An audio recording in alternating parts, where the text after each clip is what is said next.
somewhere in a warm part of the world, there is a gate, a real gate, steel, 12 meters tall, set into a wall of poured concrete that runs off into the trees in both directions until the green swallows it. And on the other side of that wall, something is moving, something that stopped moving 66 million years ago. The question is a simple one, and you've probably asked it yourself. Maybe as a child, maybe last week, standing under a museum skeleton, wondering what it would sound like if that skull turned to look at you. What if we really had a dinosaur park?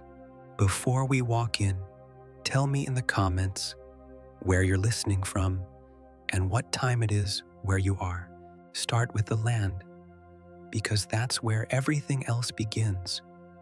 You could not build this in a stadium. You could not build it in a zoo. The first thing that becomes obvious once you take the idea seriously is that dinosaurs need room in a way almost nothing alive today needs room. A single adult sauropod eats somewhere between 200 and 500 kilograms of vegetation a day. A herd of them strips a forest the way a slow fire does. So the park is not a park in the way you're imagining. It's a country, 10,000 hectares minimum, 100 square kilometers of valley floor, river, floodplain, and ridge, bigger than most capital cities, and the animals are not distributed evenly across it. They're in 6 or 7 vast enclosures, separated by natural barriers, water, and something engineers call a ha-ha, a hidden ditch, wide and steep-sided, invisible from the visitor's side, so that when you look out across the valley, you see no fence at all, just grass, just distance, just an animal the size of a house standing in it. The road in takes 40 minutes. That's deliberate. There's no dramatic arrival, no gasp at the entrance. The designers understood something about how awe works, that it lands harder when it creeps up on you. So you ride, and the first thing that changes is the air. It's thick, wet, warmer than the coast you left, because the whole valley sits under a canopy that traps humidity like a greenhouse, and the smell is wrong in a way you can't name at first. There's no cut grass in it. That's what's missing. Grass barely existed in the age of dinosaurs. It was there, in small quantities, but it never formed the great open lawns and savannas we take for granted. So the planting crews spent 11 years replacing it. What grows here instead is older.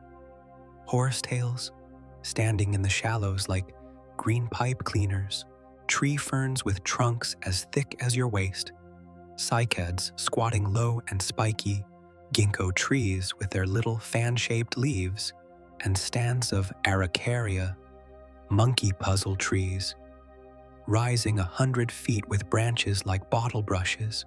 Every one of those plants is a living fossil. Every one of them was here before the animals were.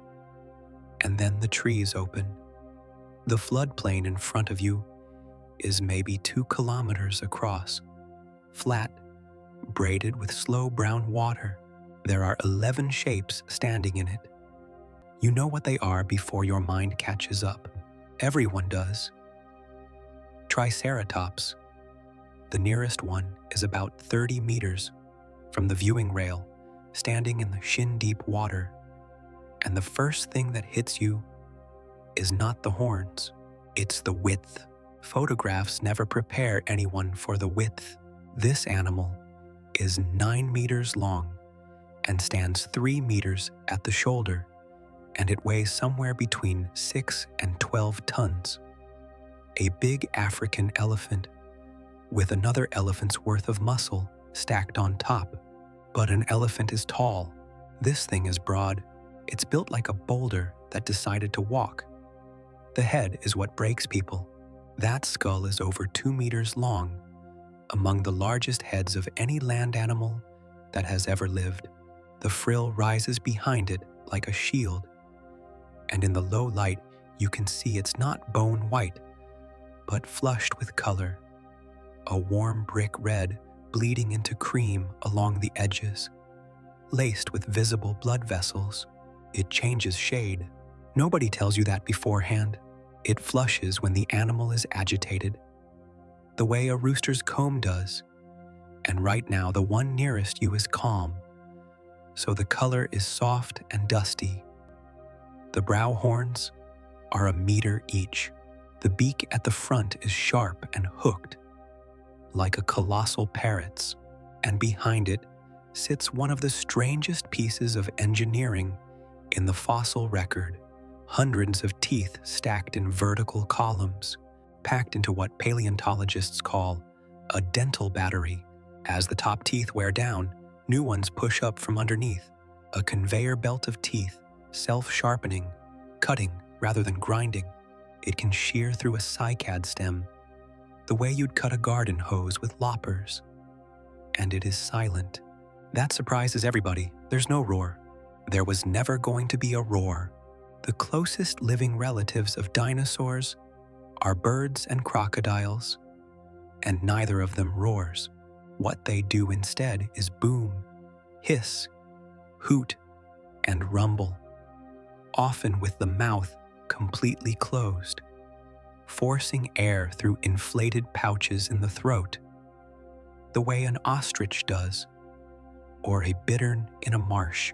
So the sound of Triceratops is a deep, closed-mouth thrumming that you feel in your sternum before you hear it, like someone tapping the bottom of a very large drum 2 valleys away. You'll get used to it. It goes on all day, low and constant, a sort of conversation with no urgency in it at all. Follow the boardwalk north, and the ground firms up into a stand of conifers, and here the sound changes completely. It comes from the tree line, a long, low, mournful note that rises for 4 or 5 seconds and then falls away. It doesn't sound like an animal. It sounds like a ship's horn heard through fog. It's so low that some of it is below your hearing. You feel the bottom of it in your teeth. That's a Parasaurolophus, and when it steps out of the trees, you understand immediately where the sound is coming from. It's a hadrosaur, a duck-billed dinosaur, about 10 meters long, walking on all fours with the easy, loose-hipped gait of a grazing horse, and curving back from its skull is a hollow tube of bone, almost 2 meters long, like a swept-back crest or a crown or a trombone slide, because that's exactly what it is. The nasal passages of this animal don't run straight from nostril to throat. They run up into the crest, loop around inside it, and come back down. Scientists have CT scanned those fossil crests, modeled the airways, and reproduced the resonant frequency on a computer. The note that came out was around 30 hertz, low, sustained, and capable of traveling for kilometers through dense forest. The animals in front of you are calling to each other across terrain where they cannot possibly see one another. There's a juvenile beside her. Its crest is barely a bump. The crests grow with age, which means the young ones sing in a completely different register. A herd of these things at dusk sounds like an orchestra tuning up. Bass notes from the adults, thin reedy pipes from the yearlings, all of it overlapping, none of it hurried. The keepers here have a word for it. They call it the evening chorus. It starts around 4 and doesn't fully stop until dark. A little further along, the boardwalk crosses a dry gully, and lying in the middle of it, so still you walk right past, is something that looks like a fallen log wearing a suit of armor, Ankylosaurus, 8 meters long, 5 or 6 tons, and covered from the back of its skull to the base of its tail in bony plates called osteoderms, embedded directly in the skin, the same way a crocodile's back is built. Even its eyelids are armored. There are bony plates over the eyelids. Think about that for a moment. An animal that evolved a shield for its eyelids, and at the end of the tail, the club, two great fused knobs of bone swung by a tail whose last vertebrae are locked together into a rigid handle. Engineers have run the numbers on that swing. The impact force is enough to shatter the leg bone of a large predator. It is, in person, absurdly gentle. It cannot lift its head much above your waist. It grazes low ferns with a wide toothless-looking beak, and it makes a noise like a contented pig. And when it decides to move somewhere else, it does so at the pace of a person deciding whether to get out of a warm bath. You can stand and watch it for an hour. Most people do. And then, from behind you, from the open ground on the far side of the river, there's a sound like heavy rain arriving. It isn't rain. They come out of the tall horsetails at the edge of the river, 40 of them, maybe 50, running flat out for no reason at all. Gallimimus, 6 meters from beak to tail tip, but almost none of that is body. Their legs and neck, and a long stiff tail held straight out behind for balance, and they move exactly like ostriches move, with that strange rocking gait, where the whole animal seems to float while the legs blur underneath. Estimates put them somewhere between 40 and 50 kilometers an hour, fast enough to keep pace with a car in traffic, and they're feathered, not scaly, feathered in a coat of coarse, shaggy filaments, the color of dry straw, thicker down the neck, with proper veined feathers, fanning off the forearms into something that isn't a wing and was never going to fly. The head is small, the eyes are enormous, and the mouth is a toothless beak. This was an animal that filtered and cropped and pecked, that probably ate whatever was in front of it. Shoots, insects, eggs, small things that couldn't get away. The flock crosses the shallows in a rolling wall of spray. That's the rain sound, 50 pairs of feet hitting water at once. Then they stop, all of them, in under 2 seconds, mid-sprint. As though a switch was thrown, they stand there in the water, heads up, absolutely still, and nothing you can see has changed. They do this constantly. Nobody's entirely sure why. The road climbs after that. You leave the floodplain, wind up through a shoulder of forest for 10 minutes, and the bus is quiet because everybody knows what's on the other side of the ridge. It's the reason most people came. Here's the thing they tell you before you get out, and it sounds like a joke until it isn't. You will not, at first, understand what you're looking at because the human eye estimates size by comparison. You judge a car against a person, a tree against a house, and when something appears in your field of view that has no reference point, nothing in your entire life to measure it against, the brain quietly refuses. It files the animal as scenery, as a hillside, as part of the landscape. That lasts about 4 seconds. Then the hillside moves, patagotitan. There are 9 of them spread across the far valley, and the closest is 140 meters away, which is why your eye keeps insisting it's closer than it is and smaller than it is, and losing the argument 37 meters nose to tail. Put 4 city buses end to end, and you're still short 70 tons. Call it 14 adult African elephants standing on 4 legs. The thigh bone alone is taller than a man. You could not put your arms around it. When it lifts its head to browse the top of a conifer, the skull passes 12 meters off the ground, level with the roof of a 3-story building, and it is not lumbering. That's the part nobody expects.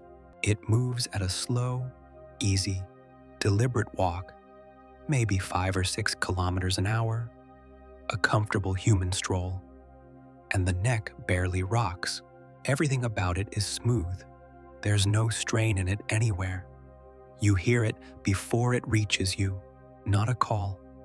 Footfalls. Each one arrives as a soft compression through the soles of your shoes, a fraction before the sound does, and the surface of the water in your bottle jumps in tiny concentric rings. How does something get that big and not collapse? The answer is one of the strangest facts in all of biology, and you can watch it happen from where you're standing. Look at the neck, 12 meters of it, held out almost horizontally, cantilevered off the shoulders with no visible support. If that neck were made of solid bone the way yours is, the animal could not lift it. So, it isn't. The vertebrae of a giant sauropod are hollowed out into a honeycomb of air chambers, in some species, up to 90% air by volume, paper-thin walls of bone, braced internally like the inside of an aircraft wing, and those chambers aren't empty. They're connected to a system of air sacs threading through the body, the same one-way breathing system that birds still use today, which pushes fresh air through the lungs on both the inhale and the exhale. So the largest animal ever to walk on land was, structurally, part balloon, held up by air, moving on the same breathing machinery as a sparrow. The heart is the other number that stops people. To push blood 12 meters uphill to a brain that size, the pressure has to be enormous, several times your own. Best estimates put that heart somewhere around 1/4 of a ton of muscle, beating slowly, maybe 6 or 8 times a minute. Sometimes, standing near the fence in the quiet, keepers claim they can hear it. They probably can't, but they say it, and nobody argues. There's a smaller one at the edge of the herd. Smaller is relative. It's about 8 meters, roughly the size of a large truck, and it's 4 years old. It hatched from an egg you could hold in 2 hands, about 20 centimeters across, not much bigger than a grapefruit, weighing under 2 kilos. That's the real astonishment of these animals, and it's not speculation. There are fossil nesting grounds in Argentina where thousands of Tyrannosaur eggs were laid across the same floodplain, some with the embryos still curled inside, skin impressions and all. A creature that ends up heavier than a loaded semi-trailer starts out small enough to fit in a shoebox. It puts on weight faster than almost any animal in history, several kilos a day through the growth years, and reaches adult size in around 30 years, which means the babies have no protection at all, and the mothers almost certainly gave none. They laid, they buried, they walked away. Out of 100 hatchlings, a handful reach adulthood. The park has to intervene on that. The nursery valley is separate, screened, and heavily staffed. It's the one place where the illusion of a wild world quietly breaks.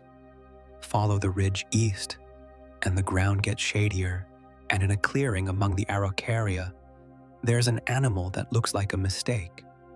There is Dinosaurus, 10 meters long, 5 tons. It stands upright on 2 legs with a pot-bellied barrel of a body, a long neck, a tiny head with a beak, and a thick coat of shaggy down covering all of it. So from a distance, it reads as an enormous, unbothered, molting bird. Then it reaches up to pull a branch down, and you see the hands. The claws on this animal are up to 1 meter long. Not the whole arm, the claws, 3 of them on each hand, curved like scythe blades. The longest claws ever measured on any animal that has ever existed on this planet, land or sea. They look like something out of a nightmare, and it's a vegetarian, entirely.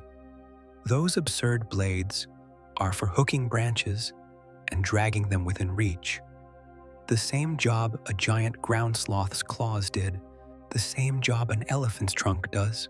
It stands there in dappled light, hooking foliage down to its beak, chewing with a placid sideways motion, blinking slowly. Sometimes it sits back on its haunches like a dog, and nearby, sharing the same enclosure, because their diets don't overlap, is the animal the keepers call the committee decision.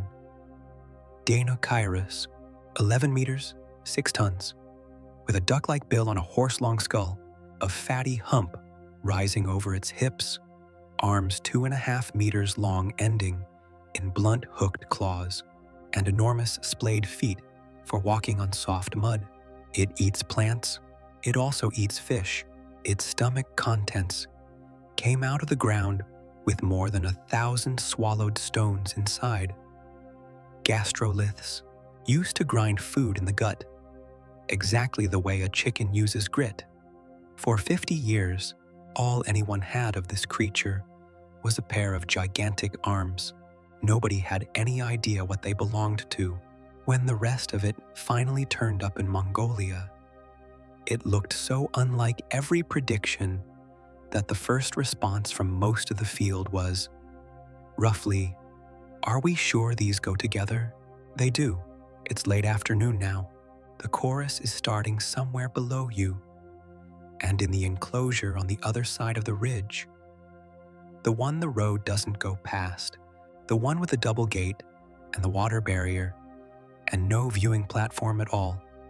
Something has just started calling back. The call is not loud. That's the first thing that undoes people.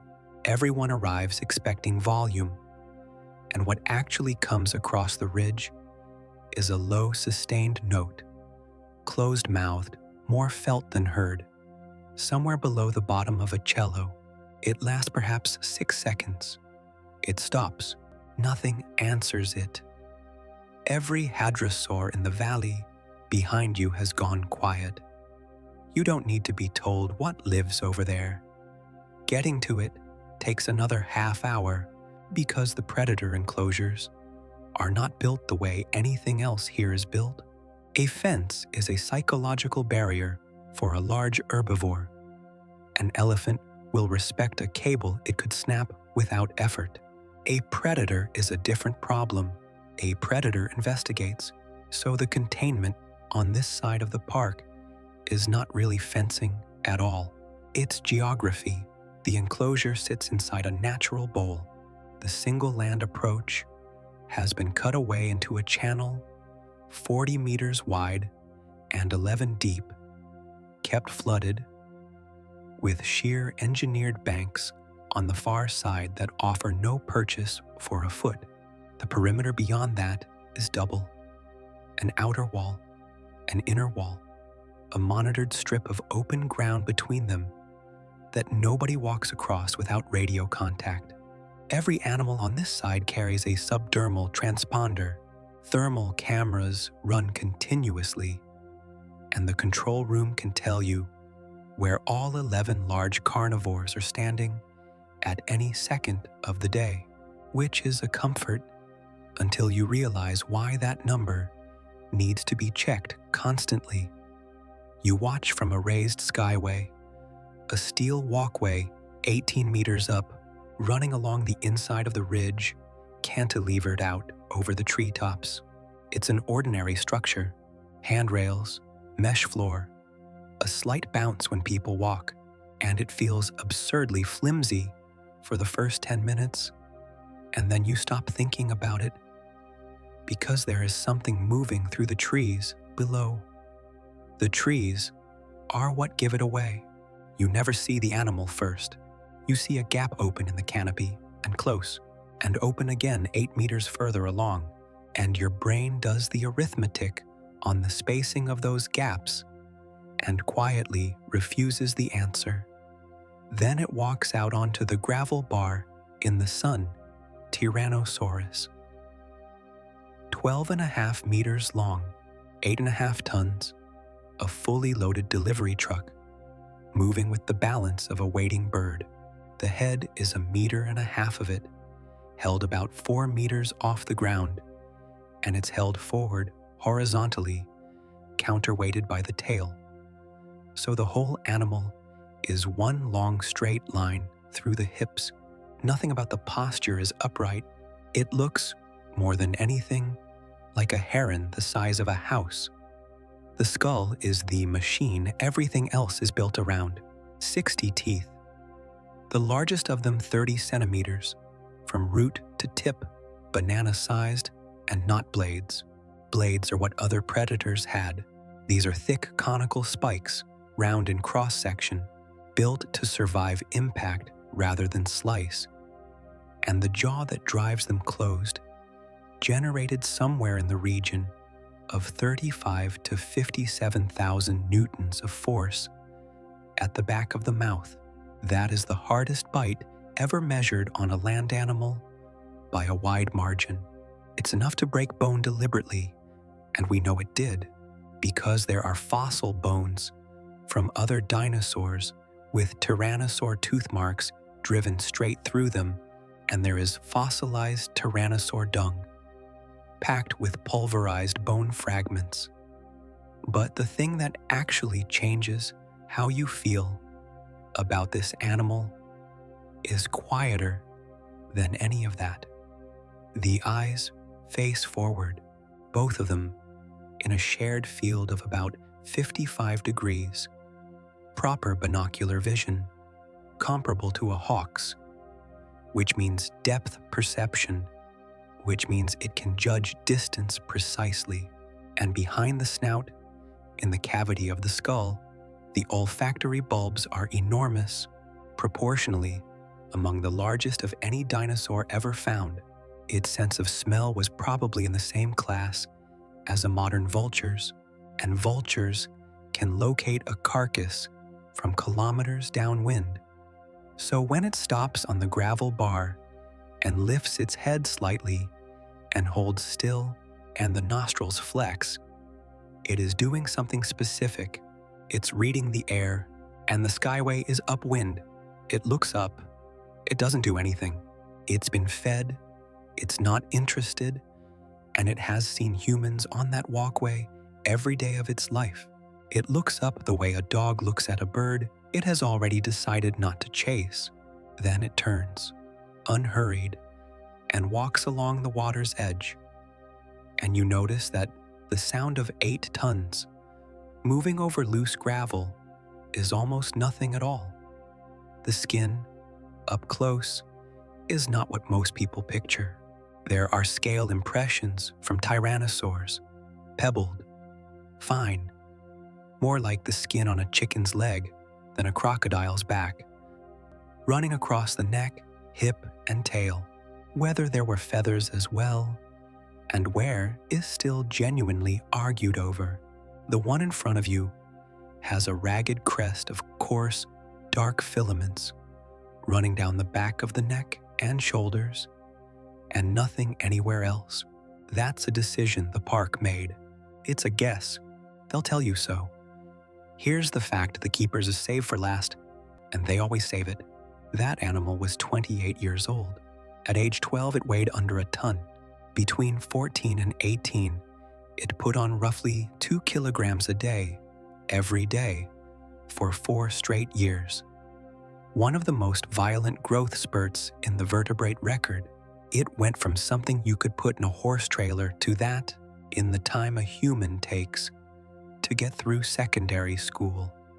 Further along the skyway, the ground drops into denser forest, and the enclosure below is different, smaller, closer, densely planted, and covered overhead with a fine steel net.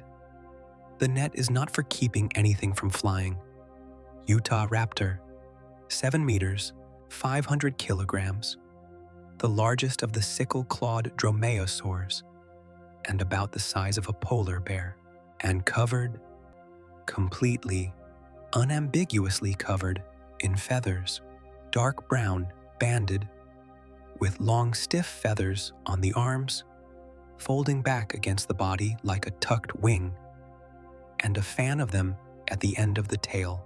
From 10 meters up, it looks like an enormous ground-dwelling hawk that has forgotten how to fly and that is very close to what it was.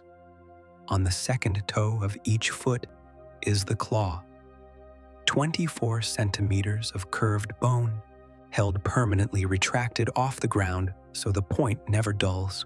For decades, everyone assumed it was for slashing. The current thinking, based on how modern birds of prey use their talons, is that it was a grappling hook, driven in and held, pinning something alive to the ground while the animal's weight did the rest. There are 5 in there. The net is because they climb. Past that, the road drops toward water, and the last enclosure of the afternoon is the one that doesn't look like a dinosaur enclosure at all. It's a lagoon, 9 hectares of dark green water, mangrove choked at the edges, and the viewing gallery is below the waterline, behind glass 40 centimeters thick. Spinosaurus, 15 meters, longer than any land predator that has ever existed, longer than the Tyrannosaur by 2.5 meters, a narrow, crocodile-like snout full of straight conical teeth, with no serrations, built for gripping fish, nostrils set far back up the skull, short, powerful hind limbs, bones that are dense and heavy rather than hollow, which is a ballast adaptation, and a tail flattened side to side into a broad paddle. It swims past the glass, a meter from your face, sculling with that tail, sail cutting the surface above like a dark sheet of canvas, and the whole gallery goes silent. Nobody knows exactly how much time this animal spent in water. It's one of the hottest arguments in the field, but the isotopes locked in its teeth say it ate aquatic prey, and its skeleton says it was not built to chase things on land. And when you watch it move through 9 hectares of green water without a ripple, the argument stops feeling academic. The sun's going now. The lights come up along the boardwalks, low, amber, angled downward, because white light disturbs the animals. And as the last group files out of the gallery, one of the keepers checks her tablet, frowns slightly, and says something into her radio about the count in the aviary. The aviary is the single most expensive structure in the park, and from the outside, it barely looks like a structure at all. It's a valley, a natural side canyon, 2 kilometers long, with cliffs on 3 sides, and someone has stretched a roof across the top of it, not a dome, a net, stainless steel cable woven into a mesh, with openings about the size of your hand, suspended from 12 masts, the tallest of which stands 160 meters. From below, in daylight, you can hardly see it. You notice it only when a cloud passes and the shadow crosses the wires, and for half a second the whole sky seems to be made of very fine graph, paper. It has to be that big for a reason that becomes obvious the moment you walk in. The air inside is warm and rising. That's deliberate too. The canyon faces southwest. The rock absorbed sun all afternoon, and by 2 o'clock, there are thermals coming off the western wall, strong enough to lift a hang glider. Without them, the largest animals in here could stay airborne for perhaps a few minutes at a time. With them, they can circle for hours without a single wing beat, and there is one circling now, about 400 meters up, and you will spend a long moment convinced it's much closer and much smaller than it is. Quetzalcoatlus. The wingspan is between 10 and 11 meters, a small aircraft. Stretch it out across a tennis court, and the fingertips hang over both sidelines.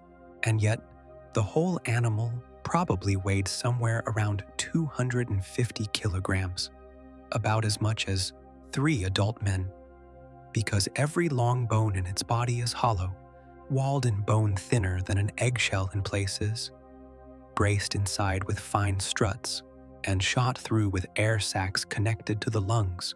The neck vertebrae are extraordinary. Long, tubular, filled with air, engineered like scaffolding poles. The wing itself is not a bird's wing and not a bat's. It's a membrane of skin stretched between the body, the leg, and one single, absurdly elongated finger. The fourth finger, longer than the entire rest of the arm, running out to the wingtip like a spar. The membrane isn't loose. It's reinforced internally with thousands of stiff, parallel fibers that hold its shape under load and stop it fluttering. And it's laced with muscle and blood vessels, which means the animal could adjust its tension in flight, fine-tuning the wing surface continuously, second by second, and the body is furry, not feathered. Pterosaurs weren't dinosaurs. They were their cousins, but covered in a dense coat of hair-like filaments called pycnofibers, which means they were warm-blooded, insulated, and probably needed to be, given the metabolic cost of getting that much animal off the ground. Which brings up the question everybody asks, standing in the canyon, watching that shape go around and around. How does something the size of a light aircraft take off at all? You find out about 20 minutes later, and it happens so fast that half the people watching miss it entirely. The animal has come down to the flats to walk, and on the ground, it's a completely different creature. It folds the wing finger back, plants its knuckles, and walks on all fours, and standing there with its neck up, it is 3.5 meters tall. Giraffe height, it strides across open ground on long, stiff limbs, head down, stalking through the low ferns, snapping up whatever it finds. This was very likely a terrestrial hunter as much as a flyer, picking off small animals the way a stork works a field. Then something decides it's time to leave. It crouches, loads all four limbs, and vaults, throwing itself upward off the forelimbs, which in a pterosaur are far stronger than the hind legs. The launch takes under a second. It clears 3 body lengths before the wings even open. And then the wings do open, and there's a crack like a sail filling, and the downwash hits you in the face from 30 meters away, warm and smelling of dust. That's how it worked. Not a running start, a pole vault using arms built like a gymnast's. Lower down, along the cliff ledges, is the species most people came in here to see, because it's the one from every book they read as children. Pteranodon, 6 to 7 meters of wingspan, toothless, with a long tapering beak and a swept-back bony crest, rising from the skull like a rudder. The males have the big crests, the females have short, blunt ones, and are noticeably smaller. One of the clearest cases of sexual dimorphism anywhere in the fossil record. Hundreds of specimens have come out of the chalk of Kansas, which was, at the time, the floor of a warm inland sea. So the park built them a sea. There's a saltwater lake at the eastern end of the canyon, stocked with fish, and at intervals through the day, the colony peels off the cliffs and goes fishing, and it's the closest thing here to watching a modern seabird. The same long-winged, low, effortless glide that an albatross uses, skimming a meter above the surface, banking on the ridge lift, with wingtips almost touching the water. Except the wingspan is that of a small car being carried sideways through the air, and when one of them takes a fish, the beak enters the water with almost no splash at all. The colony noise is constant and, honestly, unglamorous. Croaks, clatters, hoarse barks, and the dry, papery rattle of membranes shaking out. It sounds like a cliff full of very large, very irritated herons. Down at eye level, in the fig trees along the stream, are the ones nobody photographs and everybody remembers. Tupandactylus, wingspan around 3 meters, modest by the standards of this canyon. And above its head is a crest that is frankly ridiculous. It rises more than a meter, taller than the animal's entire body, a semicircular sail of soft tissue held up on 2 thin bony struts, and it's colored, deep russet at the base, fading into cream, with a dark band along the leading edge. Fossils of this animal preserve the outline of that crest in fine detail, which is how we know how much of it was skin rather than bone. Nobody has ever come up with a convincing use for it beyond display. It's not aerodynamic, it's a liability in wind, which is why the animals with the largest crests spend a great deal of time sitting in exposed positions, doing nothing whatsoever, which is exactly what display structures are for. They eat fruit, they have a downturned, parrot-like beak, and they sit in the branches working at figs with enormous patience, crest swinging gently, looking like the most self-satisfied creature ever to exist. And then there are the small ones, everywhere all the time. Rhamphorhynchus, 1.5 meters of wingspan, mostly tail, a long stiff tail trailing behind with a diamond-shaped vein on the end. Like the flight of a dart, the jaws are lined with needle teeth that stick outward and interlock when closed, form in a cage, which is a design that has exactly one purpose: catching small slippery fish and not letting go. There are specimens preserved with fish still inside them. There is one famous slab where a Rhamphorhynchus is preserved together with a large fish that had apparently caught it, both of them dying in the water together. They hunt the stream all day in loose groups, and they are astonishingly agile, and they have absolutely no fear of people. This is the count discrepancy on the keeper's tablet. It's almost always these. They work out how the airlocks time, and they get into the corridors, and twice a week, somebody has to walk one out of the visitor center on a broom handle. Late in the afternoon, as the thermals die and the big animals settle onto the cliffs, the light in the canyon goes gold and low, and the last thing you're shown is not a pterosaur at all. It's in a mesh enclosure at the canyon mouth, and it's about the size of a crow, Microraptor, a dinosaur, an actual small dinosaur, closely related to the sickle-clawed hunters you saw yesterday, and it has 4 wings, long asymmetrical flight feathers on the arms, and another full set on the legs, and a fan on the tail. It glides between trees with all 4 spread, legs held out behind, and it looks less like a bird than like a paper dart made of feathers, and it is black. We know this with unusual confidence because the fossils preserve the microscopic pigment-carrying structures inside the feathers, and their shape and packing correspond to a specific color: glossy iridescent black, the kind you see on a raven or a starling, shifting blue and green when the light catches it. There are 8 of them in there, and at this hour they're active, flicking between perches, and every time one crosses a sunbeam, the whole animal flashes petrol blue for a fraction of a second, and then goes dark again. Gut contents have been found inside these things: fish, a lizard, a small mammal, and the bones of a bird. So this crow-sized glider ate everything, which is very much the behavior of a modern crow, and it's hard not to see the resemblance. The canyon empties, the colony goes quiet in stages, cliff by cliff, and out beyond the netting.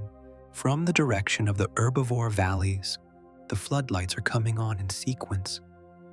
And something down there, in the dark, has started running. 1,100 animals are running in the dark, and you can feel it in the railing under your hands. The floodlights along the valley rim aren't white. They're amber, dim, angled down at the ground rather than out across it. So, what you see is not a herd, but the suggestion of one. A broad river of backs moving through the low light, 300 or 400 meters out, throwing up a haze of dust that catches the beams and turns the whole scene the color of old photographs. Edmontosaurus, duck-billed, 12 meters long, 4 tons each, and there are more of them in that one enclosure than there are of any other animal in the park. That isn't an indulgence. It's accuracy. The bone beds these animals come out of in Alberta and Wyoming contain thousands of individuals in a single layer, herds that must have moved across the continent in numbers we'd now compare to caribou or wildebeest. Keeping 40 of them would have been keeping the wrong animal. You need the crowd, or you don't have the species at all. They run on 2 legs when they're moving fast, dropping to all 4s to graze, and at a hard gallop, a big one covers ground at around 40 kilometers an hour. The sound is not thunder. It's softer and more unsettling than that. A continuous rolling patter, like an enormous rainstorm arriving over dry ground, with the low honking of the adults threaded through it. And nothing is chasing them. Nothing can get in. Something startled the front of the herd. The panic propagated backwards through 1,100 bodies in about 4 seconds, and now they'll run for 1.5 kilometers, and then stop and stand there, breathing, having entirely forgotten why. Prey animals do this. It's the most normal thing in the world. It's just that you've never watched 4,000 tons of it happen at once. Here's what makes an Edmontosaurus worth stopping for in daylight when you can actually see one. The mouth. That broad flat bill at the front is toothless and covered in hard keratin, and it works like a pair of head shears. It crops. Behind it, packed into the sides of the jaws, are roughly 1,000 teeth, not loose in sockets like yours, cemented together into solid grinding plates, 6 teeth deep, constantly replaced from below as the surface wears away. And the skull itself flexes. When the animal closes its jaw, the upper tooth rows are pushed outward slightly, so the surfaces grind past each other sideways. No reptile alive can do that. It's a chewing system invented independently from mammals, arriving at a similar answer by a completely different road, and it's the reason these animals were the most abundant large herbivores on the continent. They could process tough vegetation that nothing else could touch. We also know what they looked like with unusual confidence, because a handful of them fossilized with skin, whole animals, dried and buried before the scavengers got to them. Pebbled hide, a low frill running down the spine, and on at least one specimen, a soft, fleshy comb standing up from the top of the head like a rooster's. Nobody predicted that. It doesn't show up in the bones at all. It only exists because one animal, once, died in exactly the right conditions, which should tell you how much of these creatures we're still missing. The park at night runs on a different set of rules, and once you know them, you notice them everywhere. There is no bright light anywhere in the enclosures. Illumination is amber and downward facing because blue-white light disrupts circadian rhythm in every vertebrate that's ever been tested. The service vehicles run on electric drive and are audible from about 10 meters. The monitoring is done with thermal cameras and with microphones, dozens of them, buried on posts throughout the valleys. because a great deal of what these animals say to each other happens below 20 hertz in infrasound, and the control room has to be able to hear a conversation that human ears physically cannot. And staff do not go into the herbivore paddocks after dark, not because of predators, because a startled 4-ton animal doesn't need to intend you any harm. Now, the obvious question, and the one the guides enjoy most: do dinosaurs sleep?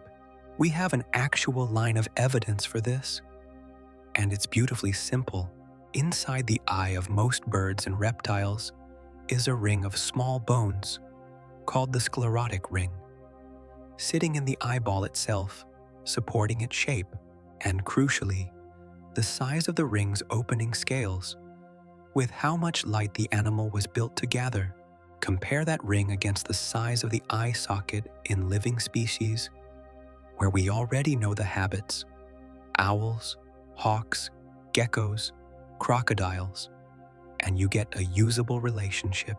Then apply it to fossils.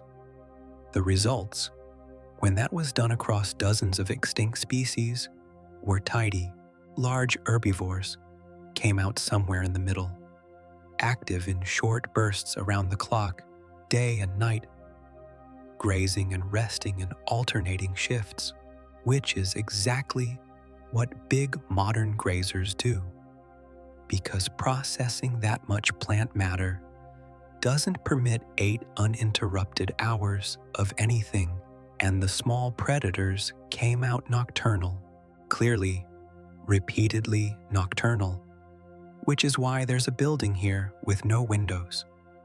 Inside, the lighting is deep red, a wavelength most of these animals see poorly and humans see well enough to walk by, and it takes your eyes a full 2 minutes to adjust. You stand in the dark with strangers, and slowly the enclosure in front of you resolves into a desert. Sand, low scrub, scattered rock, a dead tree. Something is digging at the base of it. Shuvuya. It's 60 centimeters long, most of that neck and tail, and it stands on absurdly long, thin legs like a roadrunner. It's covered in fine, downy feathers, pale and soft as an owl's. The head is tiny, the snout delicate, the teeth barely more than pinpricks, and the arms are the strangest thing about it: short, thick, powerful stubs, each ending in essentially one enormous claw. For years, nobody could agree what it did. Then somebody scanned the inner ear. In the skulls of birds, there's a structure called the lagoon, and its length tracks hearing sensitivity at low frequencies, the ability to pick up faint, quiet sound. Barn owls have among the longest lagoon of any bird, which is how they hunt mice in total darkness by ear alone.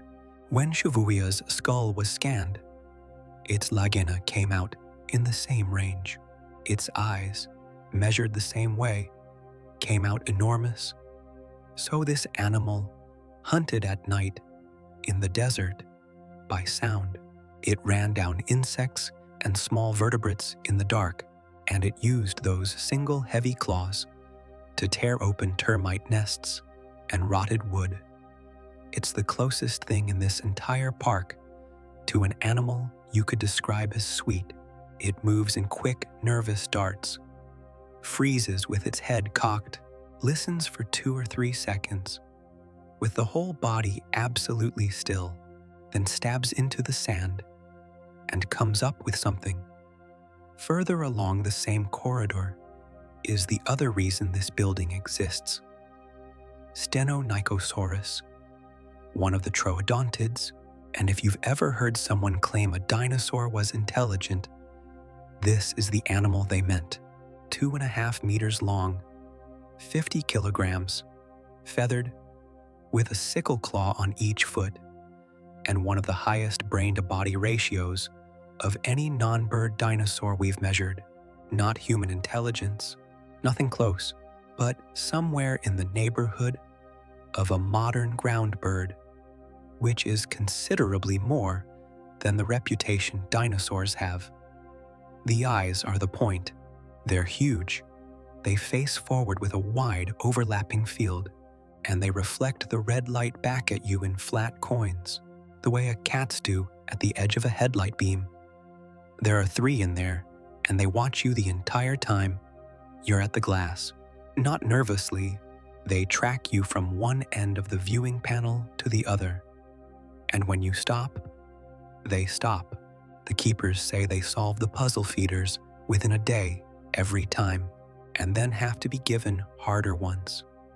The last enclosure in the building is knee-height and easy to miss, and it holds an animal most people don't realize existed at all. Repenomamus, a mammal, badger-sized, low-slung, dark-furred, with a broad head and short, powerful jaws. It looks like something you might see crossing a road at night. Everyone is taught that the mammals of this era were tiny, terrified, and irrelevant, shrews hiding in the leaf litter, waiting 70 million years for their turn. That story's mostly true, but not entirely. And this is the specimen that broke it. One Repenomamus was found with the fossilized remains of a juvenile plant-eating dinosaur in its stomach cavity, bones bitten into pieces, and later, more remarkably, a second fossil turned up with a Repenomamus and a much larger dinosaur locked together in the same block of stone, the mammal on top, gripping the dinosaur's jaw, both of them buried alive mid-struggle. So the mammals weren't only hiding, occasionally, quietly, in the dark, they were hunting. It's around 1 a.m. when you come back outside. The air has cooled. The dust from the stampede settled hours ago. And out in the Great Valley, the sauropods are standing where they were at sunset, barely moved, heads low, breathing slowly, because an animal that size can't afford to sleep for long, any more than an elephant can, and so they take it in fragments, 20 minutes at a time, all night, in shifts, so that some of the herd is always awake. There's no sound from them at all, but somewhere far to the east, down where the land drops away toward the coast, and the park's last enclosure sits half submerged in the tidal flats. Something very large has just broken the surface of the water and gone under again. The boat leaves at first light, and it doesn't have an engine. It runs on electric pods, almost silent, and the only sound as you push out into the basin is water moving along the hull and the drip off the rail where the mist has been condensing all night. The air is cold in that specific way that only happens over water at dawn. Cold on your face, warm on your hands where the mug is. The basin itself is a bay, a real one, natural, about 6 kilometers across, cut off from the open ocean by a barrier of poured concrete and steel grating 300 meters long. The grating is the whole trick. It lets the tide through twice a day, so the water inside is genuinely marine. Right salinity, right temperature, right plankton, and it lets small fish through freely, which keeps the food web alive from the bottom up. What it doesn't let through is anything wider than about 40 centimeters. Everything in here is warm, 26 degrees at the surface year-round. Maintained by geography rather than machinery. That's not a comfort measure. It's historical accuracy. The seas these animals lived in were shallow, tropical, and stretched across the middle of continents that are now dry prairie. Kansas was a seabed. Most of what you're about to see was pulled out of chalk in places where the nearest ocean is now 1,500 kilometers away. 10 minutes out, the boat slows, and the guide points at nothing in particular and says, "Watch the surface. Give it a moment." There, about 20 meters off the bow, a shape rises without any hurry at all. A broad, dark disc breaking the water, then a head lifting on a thick neck, taking one long breath and sinking again. Archelon, the largest turtle that has ever existed, 4.5 meters from nose to tail, 4 across the flippers, and something over 2 tons. Lay it out on land, and it wouldn't fit inside a family car's parking space. And what you noticed as a dark disc isn't a shell in the way you're imagining, because Archelon didn't have one, not a solid one. Where a modern sea turtle has a fused bony carapace, this animal has a skeletal framework, a lattice of narrow bony struts radiating out from the spine like the ribs of an umbrella, with tough, leathery skin stretched over the top, lighter, more flexible, better for an animal that spent its whole life in open water and never needed armor because almost nothing could get its jaws around it. It has a hooked beak and no teeth, and it eats slowly and continuously. Jellyfish, squid, soft-bodied things it doesn't need to chase.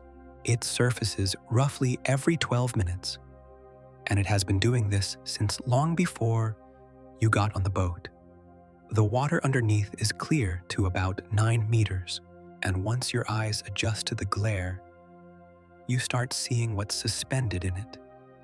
Shells, hundreds of them, hanging at different depths, drifting slowly with tentacles trailing, ammonites. Coiled shells ranging from the size of a coin to the size of a truck tire, banded in cream and rust, and dark brown stripes that run across the coil like tiger markings. And those stripes are not invented, because ammonite shells occasionally fossilize with the original color pattern still faintly readable. Inside each shell is an animal related to squid and octopus, with a ring of arms and 2 large eyes, and a funnel it uses to jet backwards in short, precise bursts. They're everywhere. They're the pigeons of this bay, and they are, in a way, the most important animals here, because for 150 million years, they were the dominant swimming invertebrate on Earth, in thousands of species, and then they vanished completely at the same moment the dinosaurs did. While their close relatives, the nautiluses, survived and are still with us. Watching one hover a meter from the boat, turning slowly, tentacles feathering the water, you understand why they're the fossil that everybody has held at least once. Something moves under the boat, not fast. That's what makes it unnerving. The size of the shadow versus the total absence of urgency.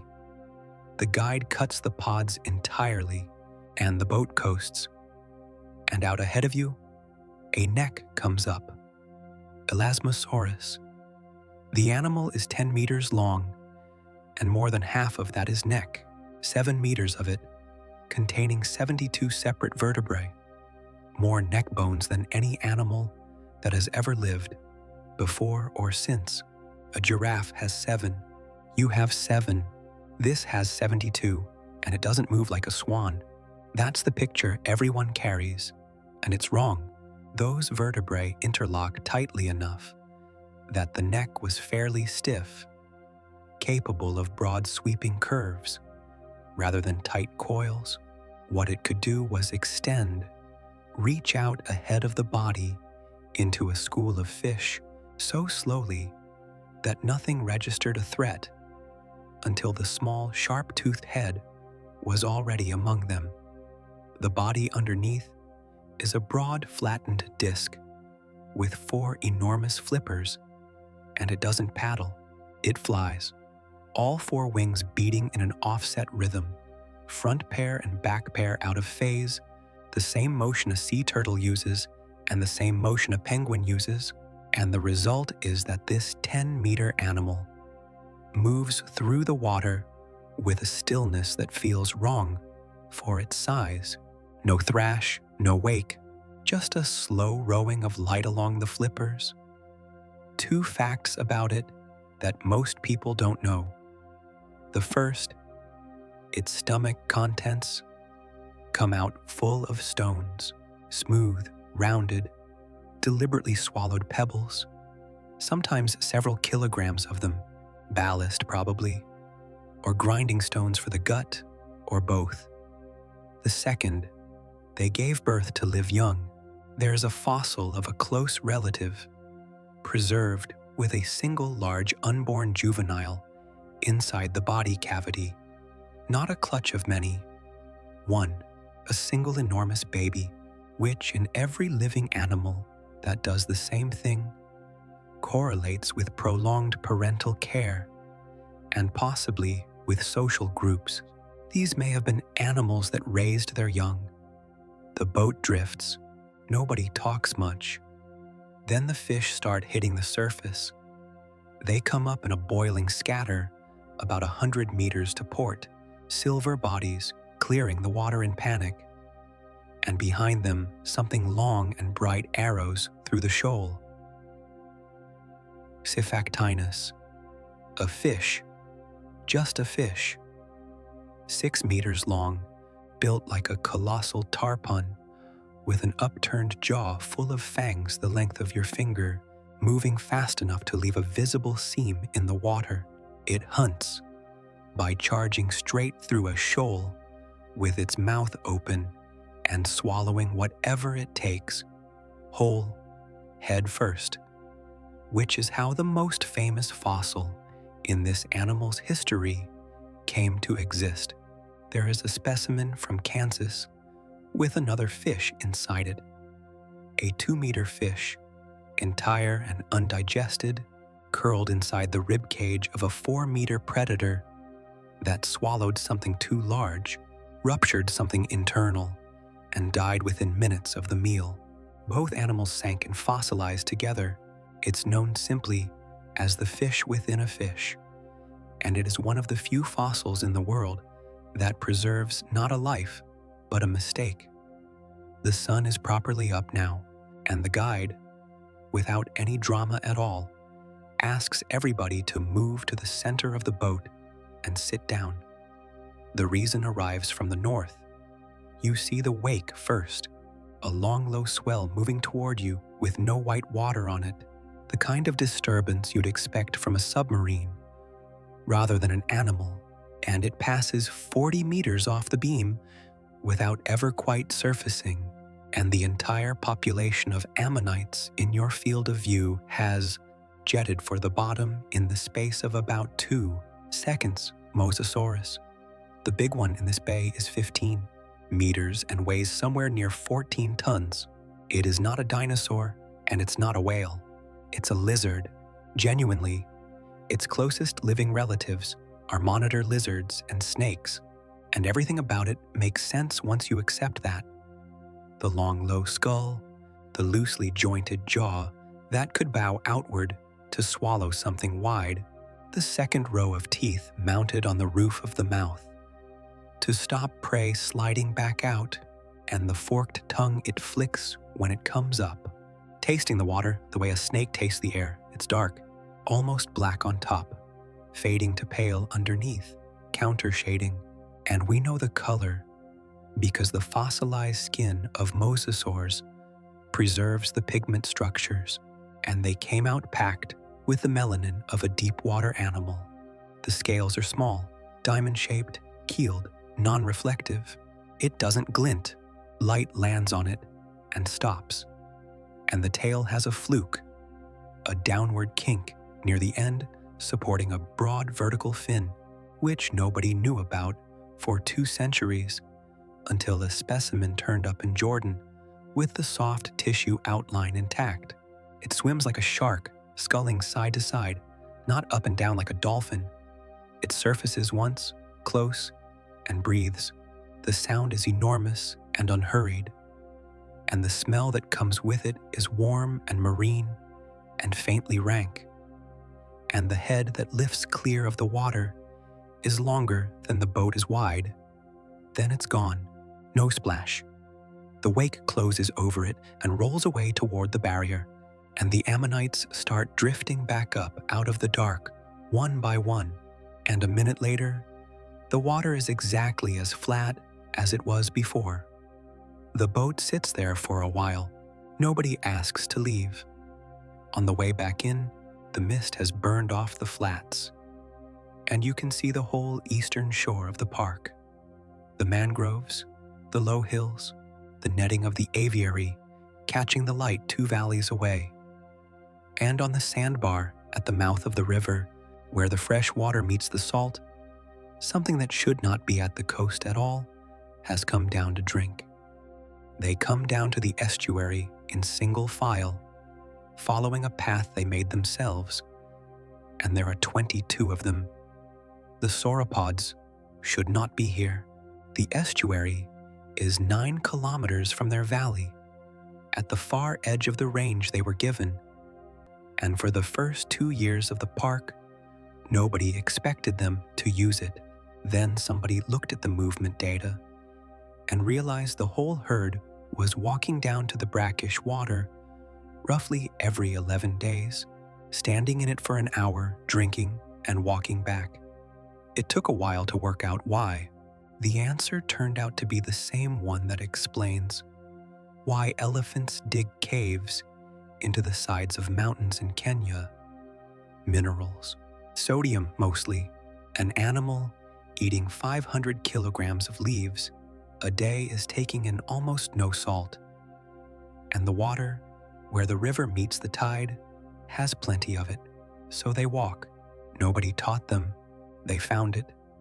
And watching them wade in at dawn, 22 animals, chest deep, necks down, drinking in absolute silence, with the mist coming off the surface around them, is the moment most people say they stopped thinking of this place as a park.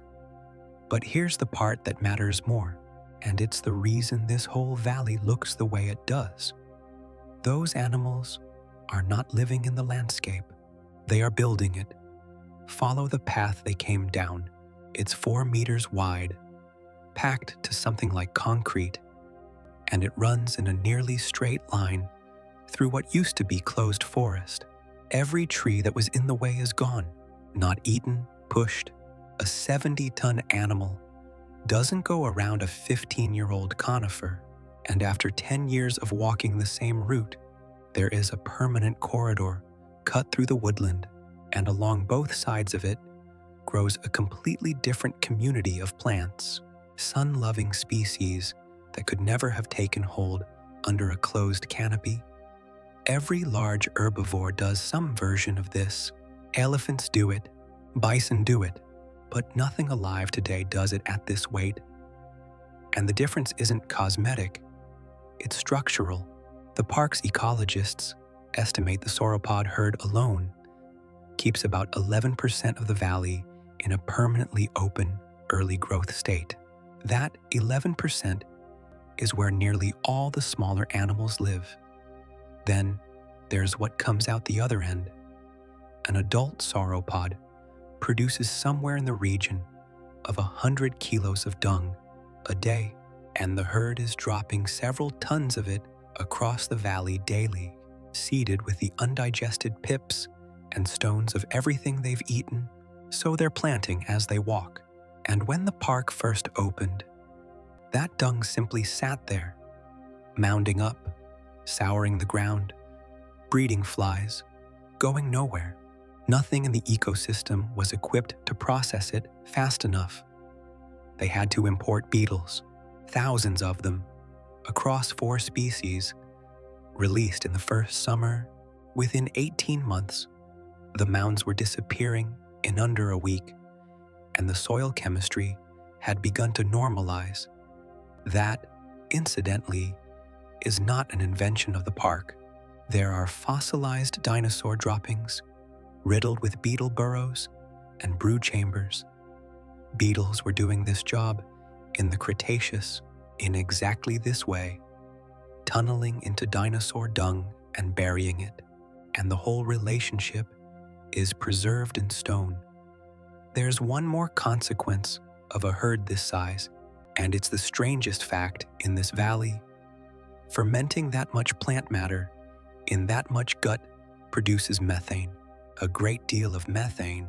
When researchers ran the numbers on global sauropod populations in the Mesozoic, using the same equations applied to modern cattle, scaled up by body mass and estimated density, the figure that came out was around 500 million tons of methane a year, which is comparable to everything producing methane on the entire planet today, natural and industrial combined, which raises a possibility that is hard to shake once you've heard it, that the world was warm, partly because they were in it, that the climate of the Mesozoic was, to some degree, the exhaust of its own animals.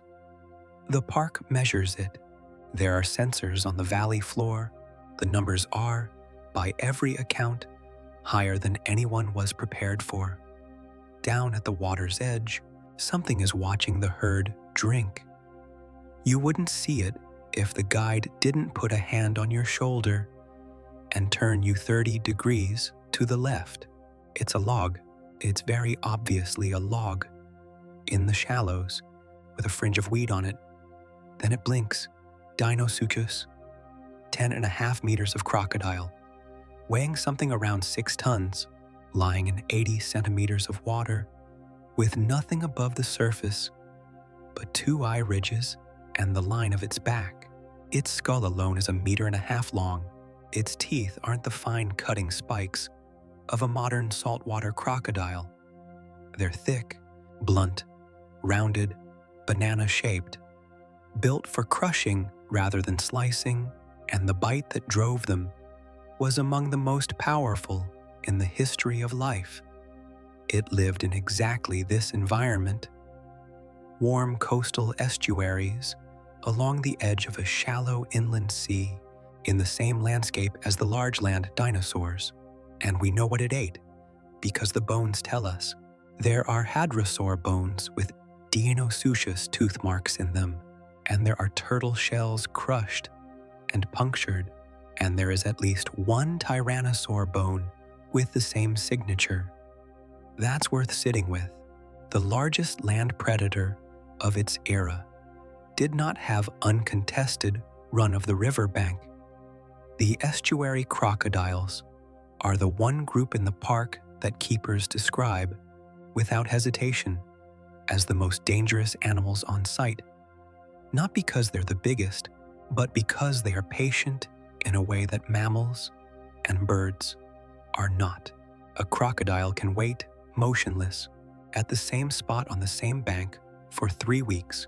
For one mistake, inland from the estuary, the ground rises into dry open scrub, and this is where the effects of everything else in the valley show up most clearly.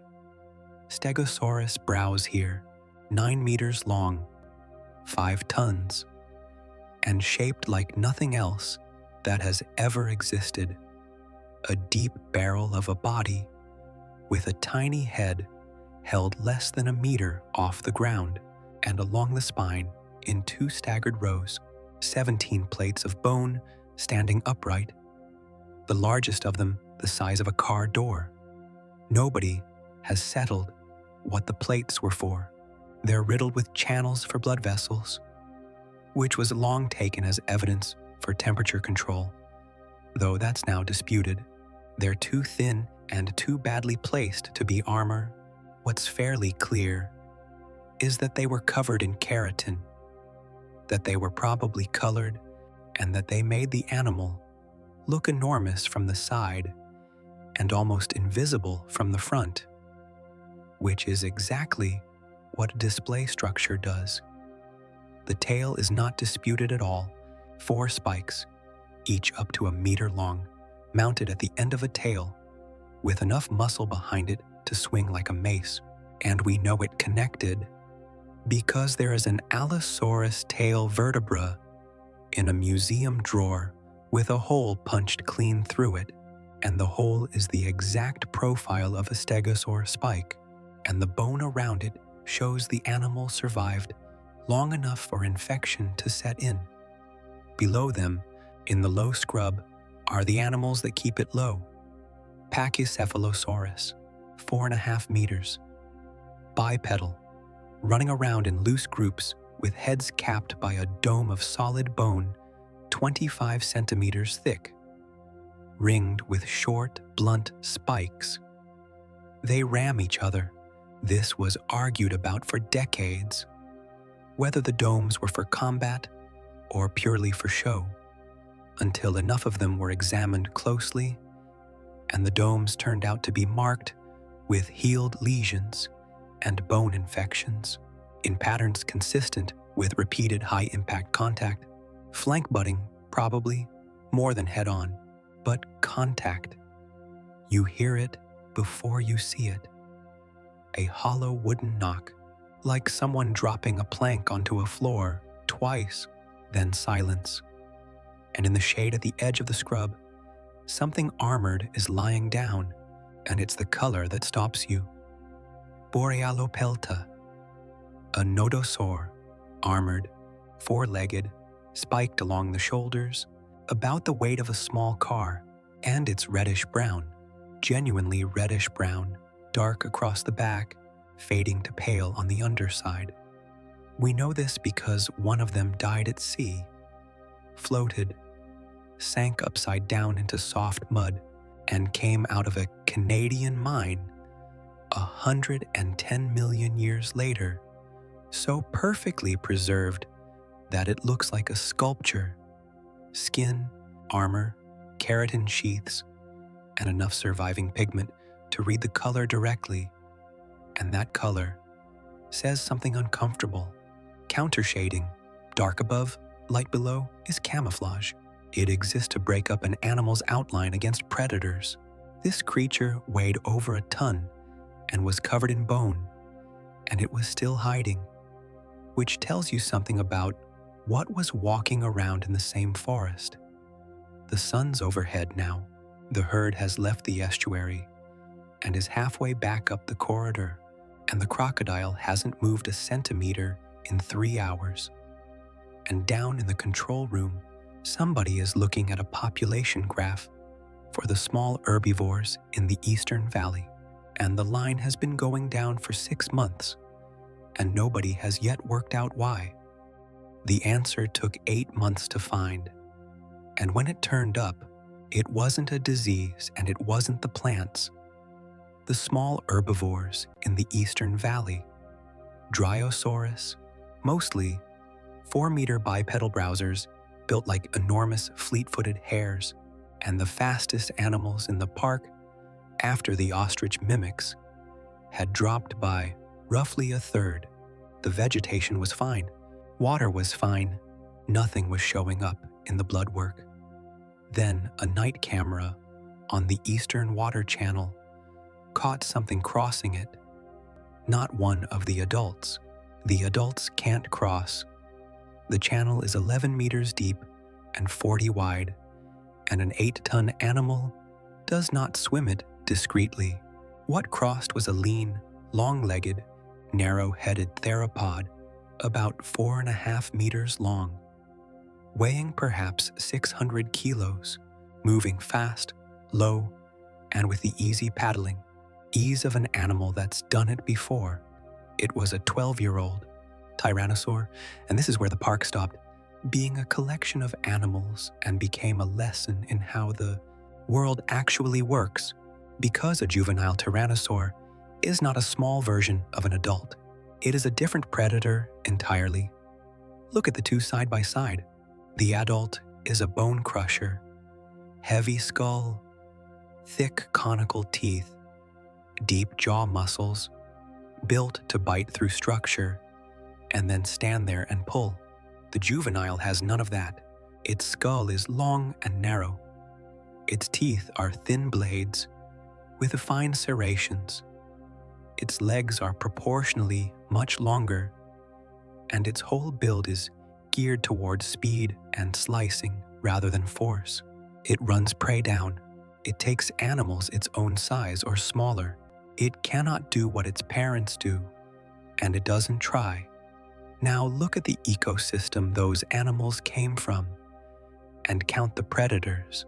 In most fossil communities, there's a full range: small hunters, mid-sized hunters, and one or two giants at the top. In late Cretaceous North America, the middle is missing. There's almost nothing between about 50 kilos and several tons. For a long time, that looked like a gap in the fossil record. It probably wasn't. The current thinking is that the gap is filled by teenagers, that a single species of Tyrannosaur, passing through its growth stages, occupied 2 or 3 predatory roles across its own lifetime and squeezed out everything that might have competed for the middle ground. One animal doing the job of 3 at 3 different ages, which is why the Eastern Valley's herbivores were vanishing. The park had counted its predators as 11 adults. It should have counted them as 11 adults and 9 entirely separate hunters that happened to share their DNA.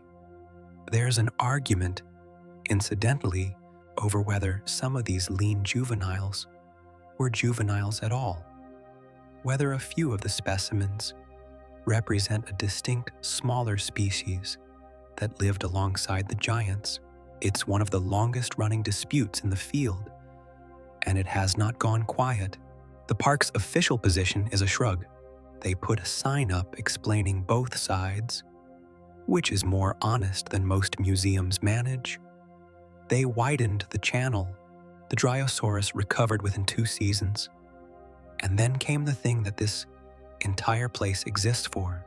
The keepers call it the season. Everyone who works here plans their year around it, and visitor tickets for the 6-week window sell out roughly 18 months in advance.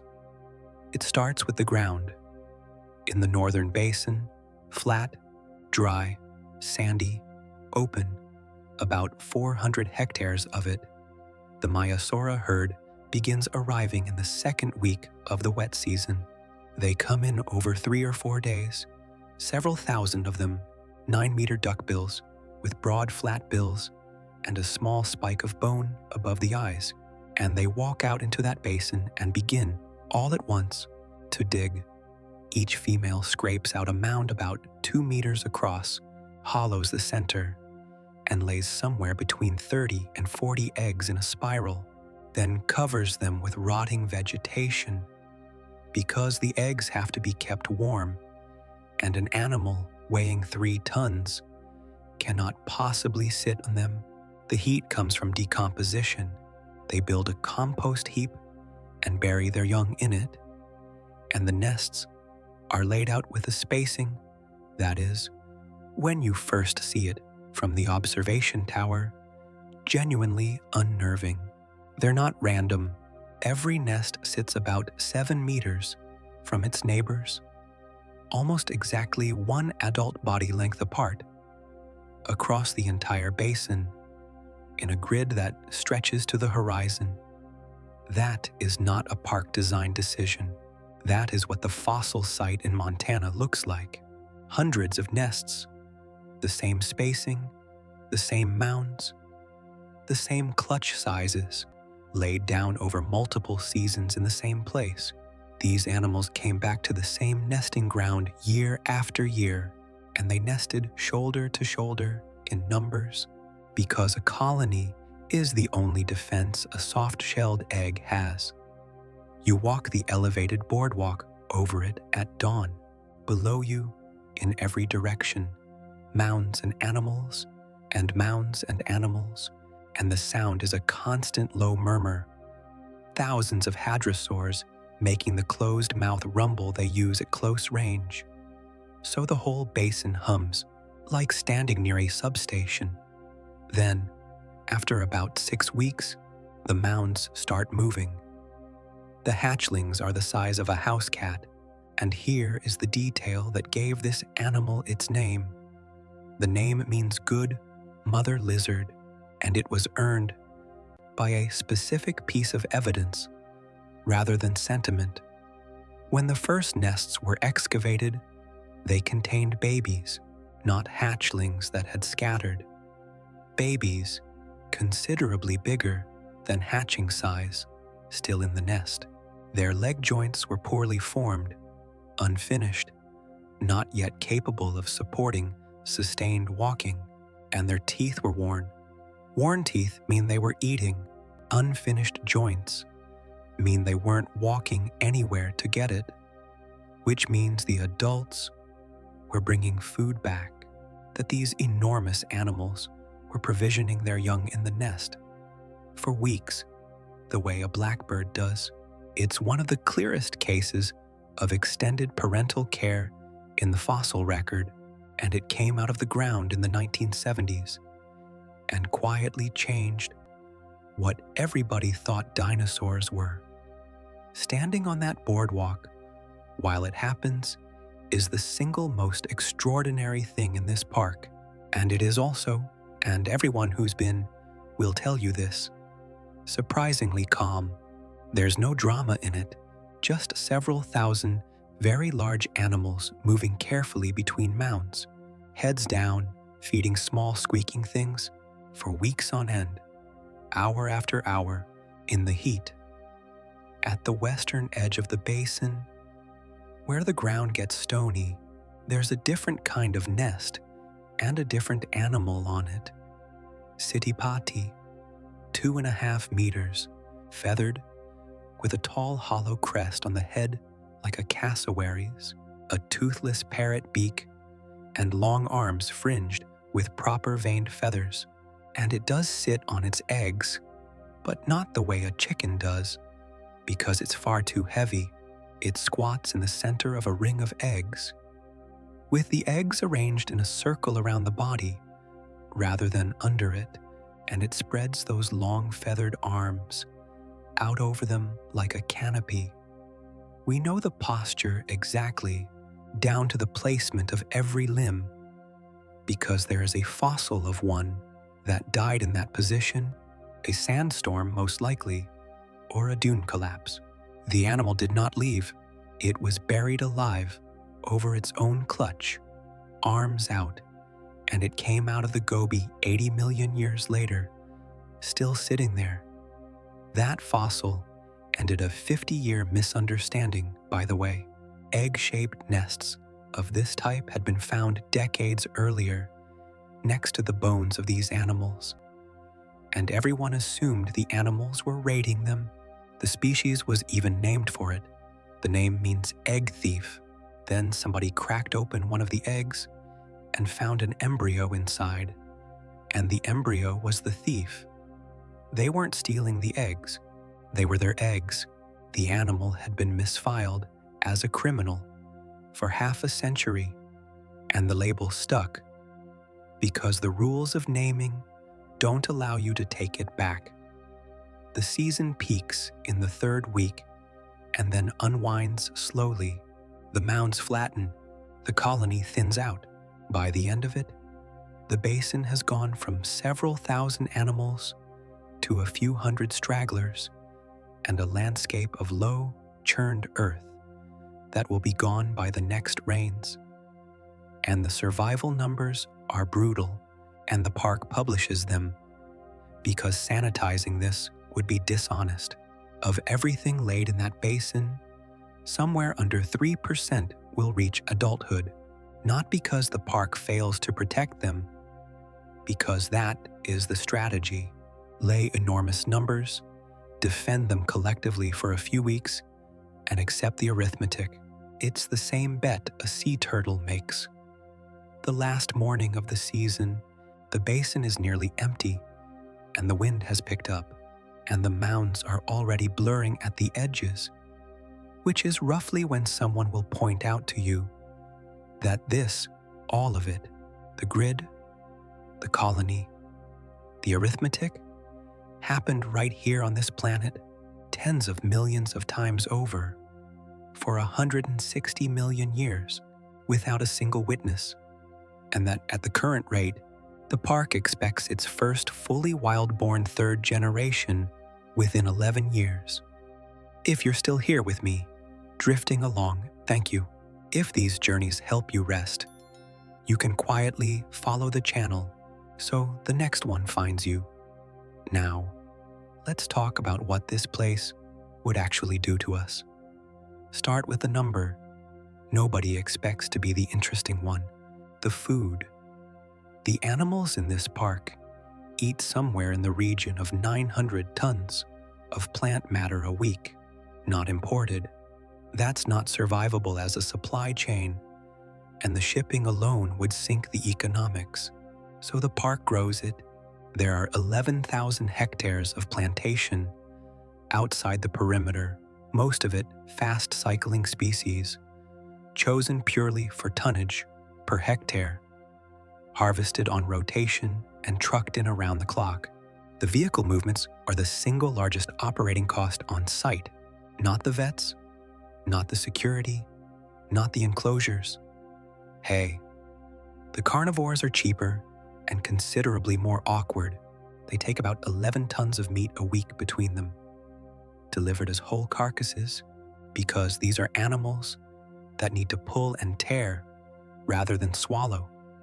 And the carcasses have to be presented in ways that keep them working for it, hoisted, dragged, hidden, moved around, or they get bored and they get fat and they start pacing. The staff number is around 1,400. 200 of those are keepers. The rest are logistics, catering, transport, groundskeeping, security, medical, and a research division of about 90 people who do not work for the park at all. They work for 11 different universities, and their access is written into the founding charter because the alternative is a private company sitting on the most important biological collection in human history and publishing nothing. Now, the question you're actually thinking about. The injury statistics are not what anyone expects. Since opening, there have been no fatalities involving large predators, not one. The reason is boring. Nobody is ever in the same space as one. Containment is engineered around the assumption that any given barrier will eventually fail. So there are always at least two, and the animals are never given a reason to approach the ones people stand behind. Almost every serious incident on site has come from three sources. Vehicles, the same as any large industrial operation, startled herbivores, a panicking 2-ton animal in a confined space, which is exactly how people get hurt around cattle and horses today, and the small ones. That last category is the one that surprises visitors, and it's worth explaining. Compsognathus is about a meter long, 3 kilograms, and looks like a lean bipedal lizard with a long whipping tail. There's a specimen with a small lizard preserved in its stomach, swallowed whole, articulated, still intact, which tells you both what it ate and how fast it ate it. They're quick, they're curious, they're clever about gaps, and they get into everything. Bins, service corridors, the catering block, the underside of vehicles. Nobody has ever been badly hurt by one, but there are a great many stitches on record, and the standing joke among staff is that the most dangerous animal in the park weighs less than a house cat. That's the escape risk too, incidentally, not the giants. The giants can't leave. They're too heavy, too visible, and too easily tracked. It's the small, fast, generalist animals that would establish themselves in the surrounding countryside within a year and never be removed, the same way rats and cane toads and mongooses did, and the biosecurity budget is aimed almost entirely at them. Then there's the disease question, which runs in the direction most people get backwards. The worry isn't what these animals could give us, it's what we could give them.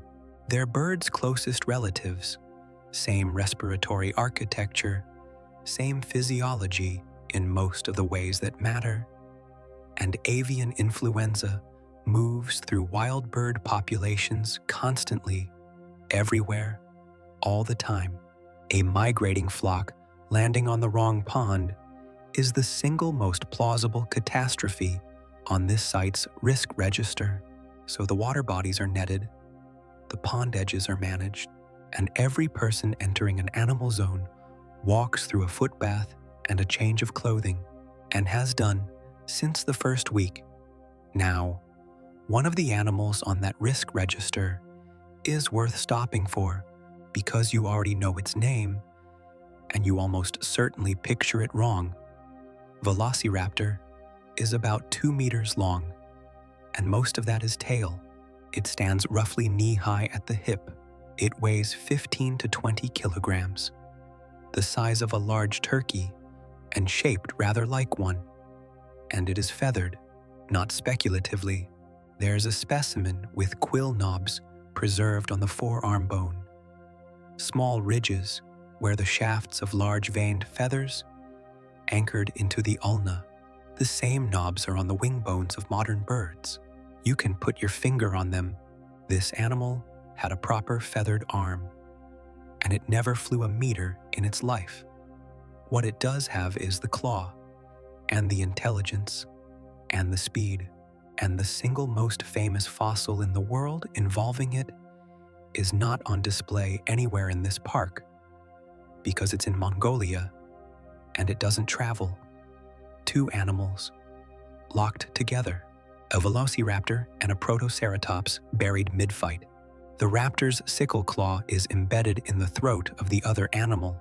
The protoceratops has the raptor's right arm clamped in its beak and has clearly broken it.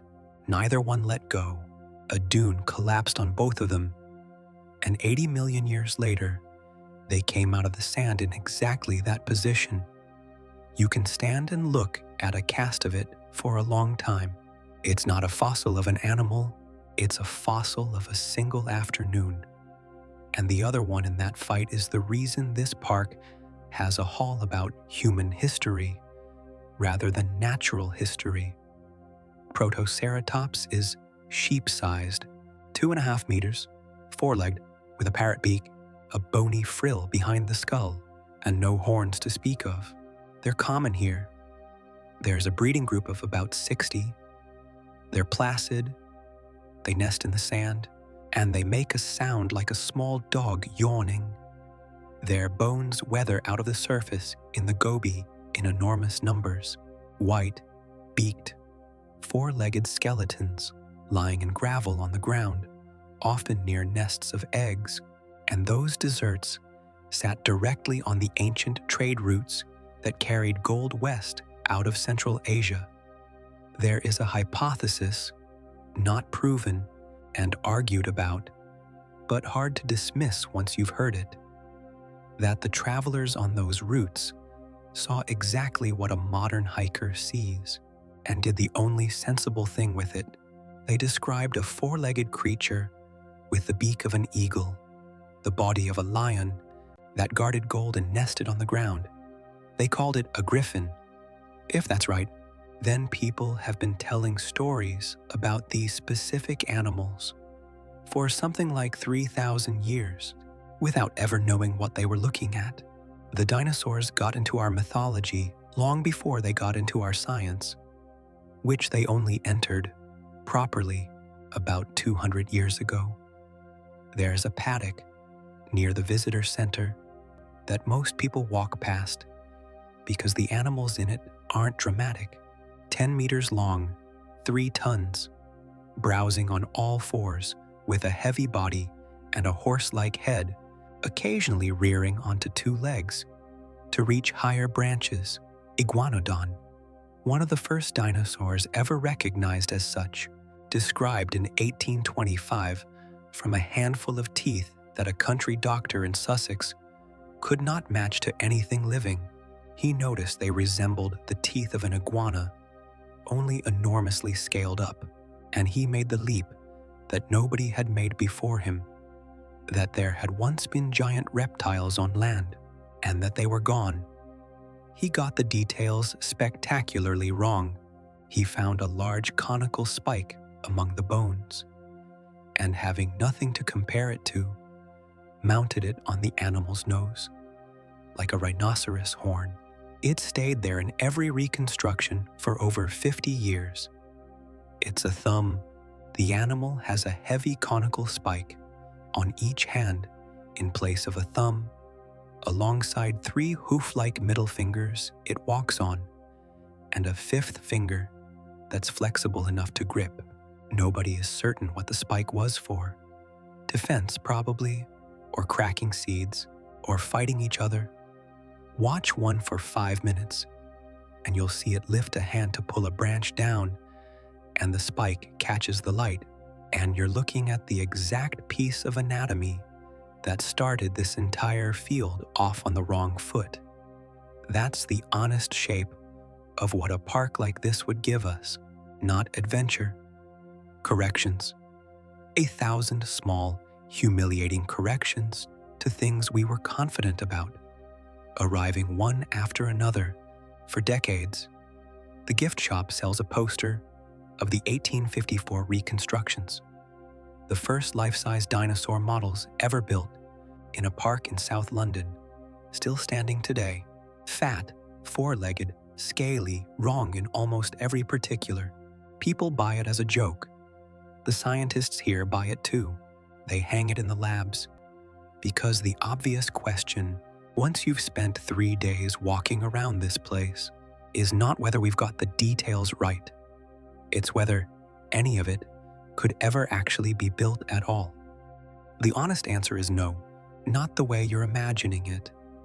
And the reason is a single number measured on the bones of an extinct flightless bird in New Zealand, which turned out to settle the entire question. Researchers took 158 MOA leg bones of known ages from the same site under the same burial conditions and measured how much readable DNA survived in each. What came out was a decay curve, a half-life.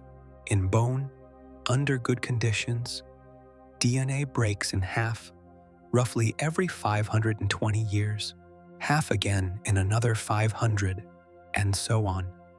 Run that curve forward, and the last legible fragments, short scraps, a few dozen letters long, useless for anything but statistics, are gone somewhere around 1.5 million years.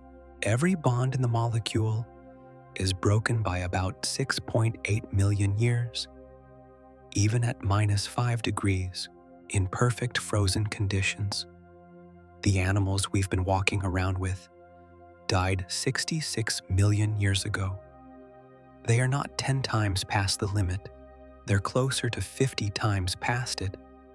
And the limit is generous, which takes care of the version everyone knows. The insect in amber, the blood meal, the intact genome. It doesn't work. Amber is very good at preserving shape and very bad at preserving chemistry. It doesn't seal water out. It dehydrates the tissue inside, and the organic material within an amber inclusion is usually a carbon film in the shape of an animal rather than the animal itself. Several teams have tried to recover DNA from insects in copal, which is amber's much younger cousin, thousands of years old, not millions, and found nothing usable. The idea is elegant. It's also finished, so no, nobody is going to grow one. Now, here's where it gets interesting, because we can't get the DNA turned out not to be the end of the conversation. In 2005, a paleontologist named Mary Schweitzer was working with a Tyrannosaur femur that had to be broken to fit into a helicopter. Inside the fragments, she found something that shouldn't have been there: flexible, translucent, branching structures that behaved like blood vessels, fibrous material that stretched, microscopic spheres inside the vessels. The reaction was, reasonably, disbelief. Organic material does not survive 68 million years. The obvious explanation was contamination, or bacterial biofilm growing in the shape of the original tissue. So she went further, and this is the part that has held up. Her team extracted proteins, collagen, specifically the structural protein in bone, and got partial amino acid sequences out of them, not DNA, protein. And then they did the thing that made it convincing.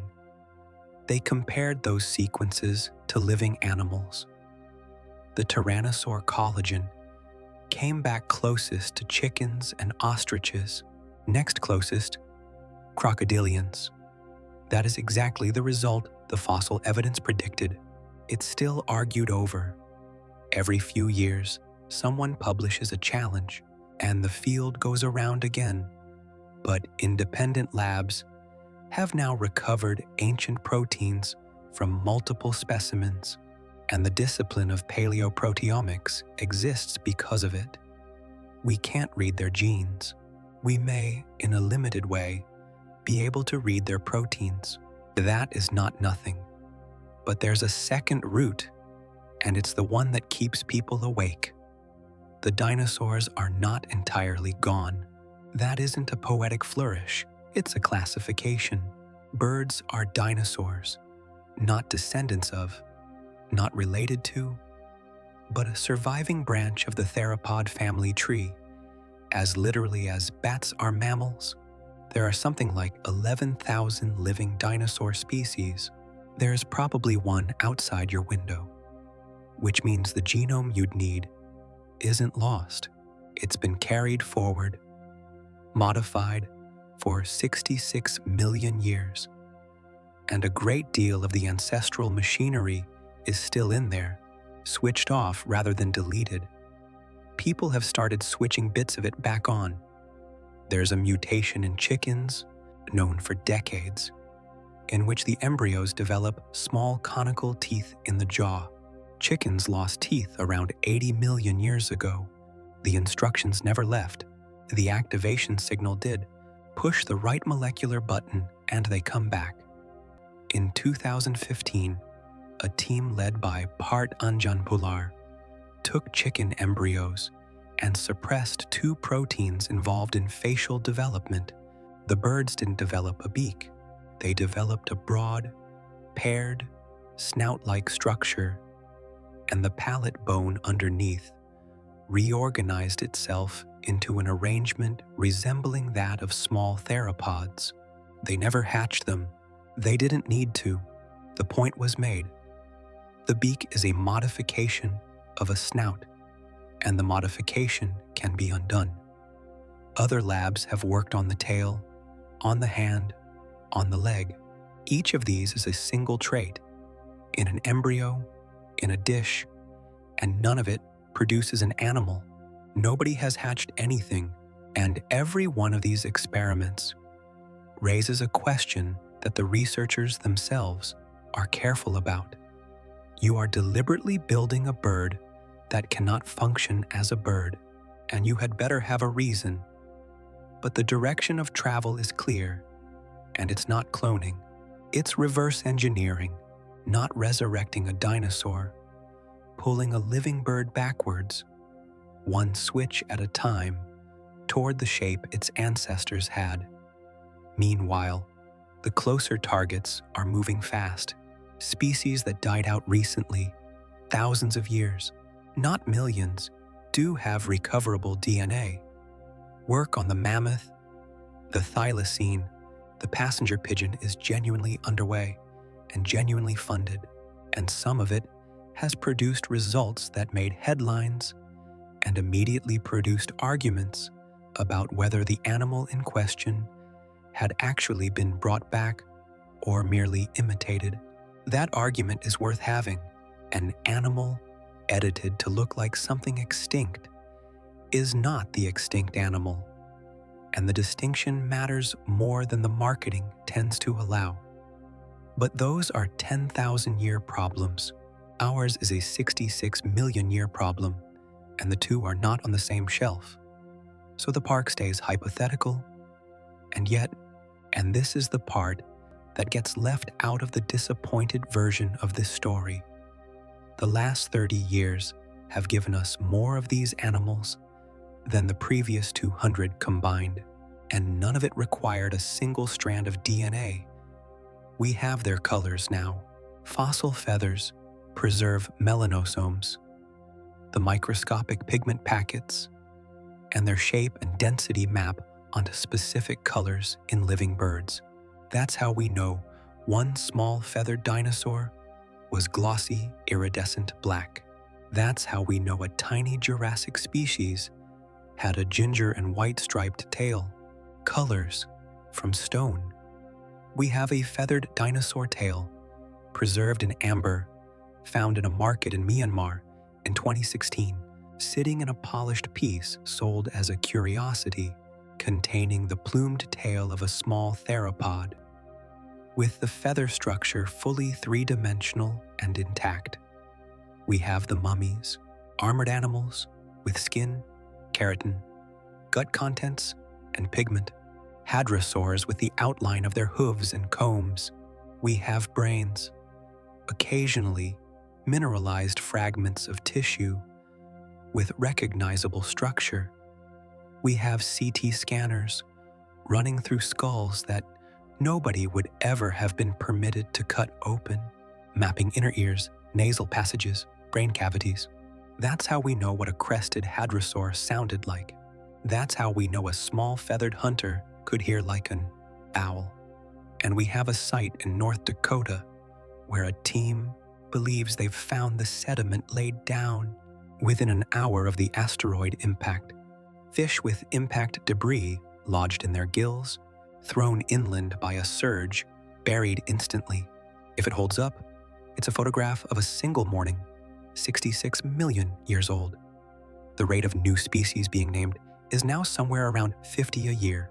That's roughly one a week, and it has been accelerating for 2 decades because most of the planet's fossil-bearing rock has never had a trained person walk across it, not most of Africa, barely any of Antarctica, which has produced dinosaurs and will produce many more, enormous stretches of South America and Central Asia.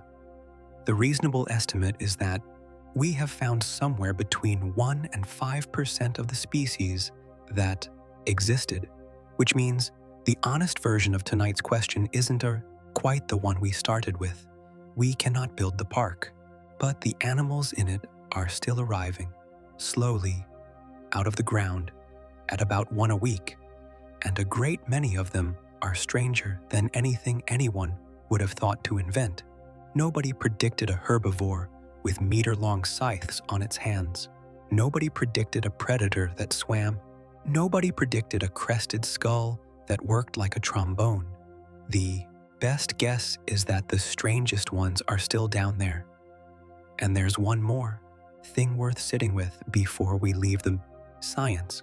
Every animal in this imagined park is, in a sense, borrowed. We didn't design any of it.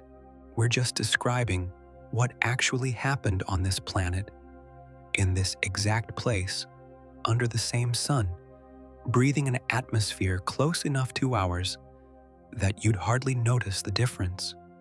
None of it needed us to be true. It ran for 165 million years without a single observer. Ours has been running for about 300,000.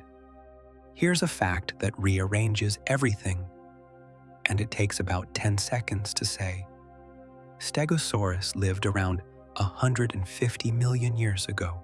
Tyrannosaurus lived around 66 million years ago, which means the gap between those two animals is roughly 85 million years. And the gap between the Tyrannosaur and you is 66. The two dinosaurs you'd most likely name in the same breath, the two that stand next to each other in every child's toy box, were separated by more time than separates one of them from us. If a Tyrannosaur had somehow been shown a stegosaur, it would have been looking at something more ancient and more alien than we are to it. They never met. They could never have met. The word dinosaur flattens 165 million years into a single mental drawer. And once that drawer is opened, the park you've been walking through quietly falls apart. Because you can't have this park, not for the reason we spent the last chapter on, for a simpler one. Half of these animals could not have shared a continent, let alone a valley, because their continents didn't exist yet, or had already broken apart. The plants they ate came and went across that span. Flowering plants arrived in the middle of it and remade the world. The climate swung, the seas rose over the middle of North America and drained away again. The animal in one enclosure evolved in a world that the animal in the next enclosure would not have recognized. To build the park honestly, you wouldn't need the animals. You'd need the eras, 6 or 7 separate planets, running in parallel on the same site. And that's the first thing this whole exercise gives back to you, if you let it. The sheer, absurd depth of the time involved. Not a long time ago. A duration so long that the word ago stops doing useful work. Try it from the other end.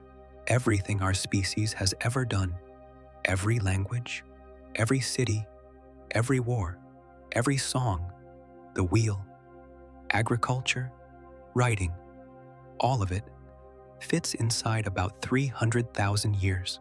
Take that entire span and lay it against the age of the dinosaurs, and it occupies something under 0.2%. If their time were a single calendar year, ours would begin in the last few hours of the 31st of December. They weren't a prelude to us.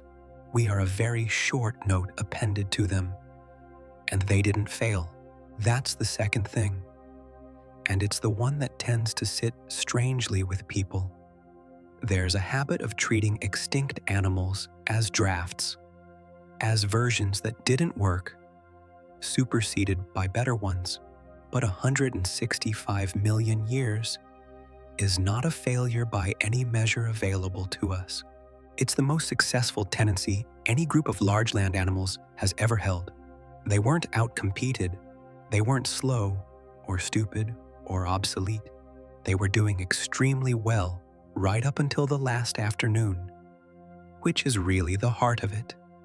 66 million years ago, an object somewhere between 10 and 14 kilometers across came in at an angle over what is now the Yucatan Peninsula. It was traveling at around 20 kilometers a second. It crossed the entire depth of the atmosphere in under 2 seconds.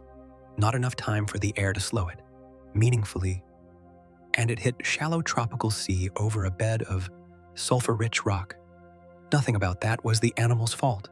There was no adaptation available to them, no behavior, no anatomy, no intelligence, no strategy of any kind would have made a difference to the ones standing near it. The energy released has been estimated at something over 100 million megatons. And the killing wasn't really the impact. It was what came afterward. Rock vaporized and thrown clear of the atmosphere, falling back in over the following hours as glowing debris heating the sky across the whole planet, then sulfur aerosols and dust suspended in the upper atmosphere, cutting sunlight for months or years, dropping temperatures, and stopping photosynthesis nearly everywhere. The food chain didn't collapse from the top. It collapsed from the bottom, the way food chains always do. If plants stop, the large plant eaters go within weeks, and everything that ate them goes shortly after. Roughly 3/4 of all species on Earth were gone. but not all of them, and the pattern of who survived is, to me, the most quietly instructive thing in this entire story because it has almost nothing to do with strength. Small animals did better than large ones. Almost nothing over about 25 kilograms came through. Burrowers did better than surface dwellers because a hole in the ground is a shelter from heat and from cold. Freshwater animals did remarkably well. Crocodiles, turtles, amphibians, because river and lake ecosystems don't run on living plants. They run on rotting ones washed in from the banks. And rot doesn't need sunlight. Those food webs kept working in the dark. And generalists did better than specialists. Anything that could eat several different things survived at a much higher rate than anything that had perfected a single food source. Which brings us to the birds. And this detail is my favorite in all of paleontology. Birds were already everywhere by the end of the Cretaceous, but the dominant group, the ones that filled the trees in enormous variety, had clawed wings and teeth in their beaks. Every single one of them died, all of them. The birds that made it through were, without exception, small, ground-feeding, and toothless. And that turned out to be the whole story. Because when the forests burned and the canopies collapsed and nothing green was growing, the one resource left lying on the ground in enormous quantity was seeds. Seeds are built to survive bad years. They can sit dormant for a very long time waiting for conditions to improve. So the survivors were the ones with beaks that could crack them. Not the fastest, not the largest, the ones that happened, for entirely unrelated reasons, to be equipped for a situation that nothing could have anticipated. Survival wasn't earned. It was a matter of what you already had in your hands when the lights went out. Everything alive today, us included, descends from something that was holding the right thing that morning. And here's what I keep coming back to. That handful of ground-feeding survivors turned into 11,000 species. There are more kinds of living dinosaur on Earth right now than there are kinds of mammal, nearly twice as many. They're on every continent, including Antarctica. They cross oceans without landing. Some of them navigate by magnetic field.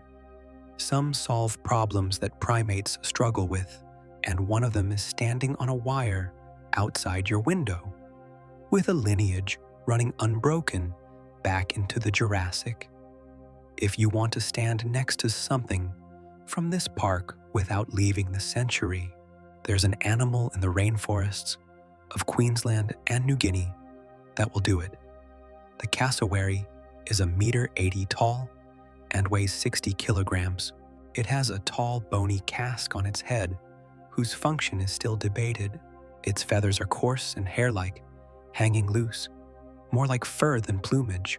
Its wings are useless stubs with bare black quills. On the inner toe of each foot is a straight dagger of a claw 12 centimeters long, and its legs are strong enough to drive it, and it calls in infrasound, a deep booming pulse, around 23 hertz, the lowest known call of any bird, right at the floor of human hearing, sitting in almost exactly the range. The crested hadrosaurs were producing, with those hollow bone tubes. People who work with them describe the same sensation. You don't hear it arriving, you feel it in your chest, and you look up before you know why. It walks out of dense green cover on 2 enormous scaled feet, glossy black, blue-necked, silent, and it looks at you, and every person who has stood in front of one has had the same thought, which is that no reconstruction, no model, no museum mount has ever gotten close. The park is not hypothetical, it's just badly labeled, and much smaller than we'd like, and we walk past the exhibits on the way to work, none of which makes the animals we've spent tonight with any less gone. They are gone, completely and permanently and by accident. But they were here. That's the part that doesn't need any argument.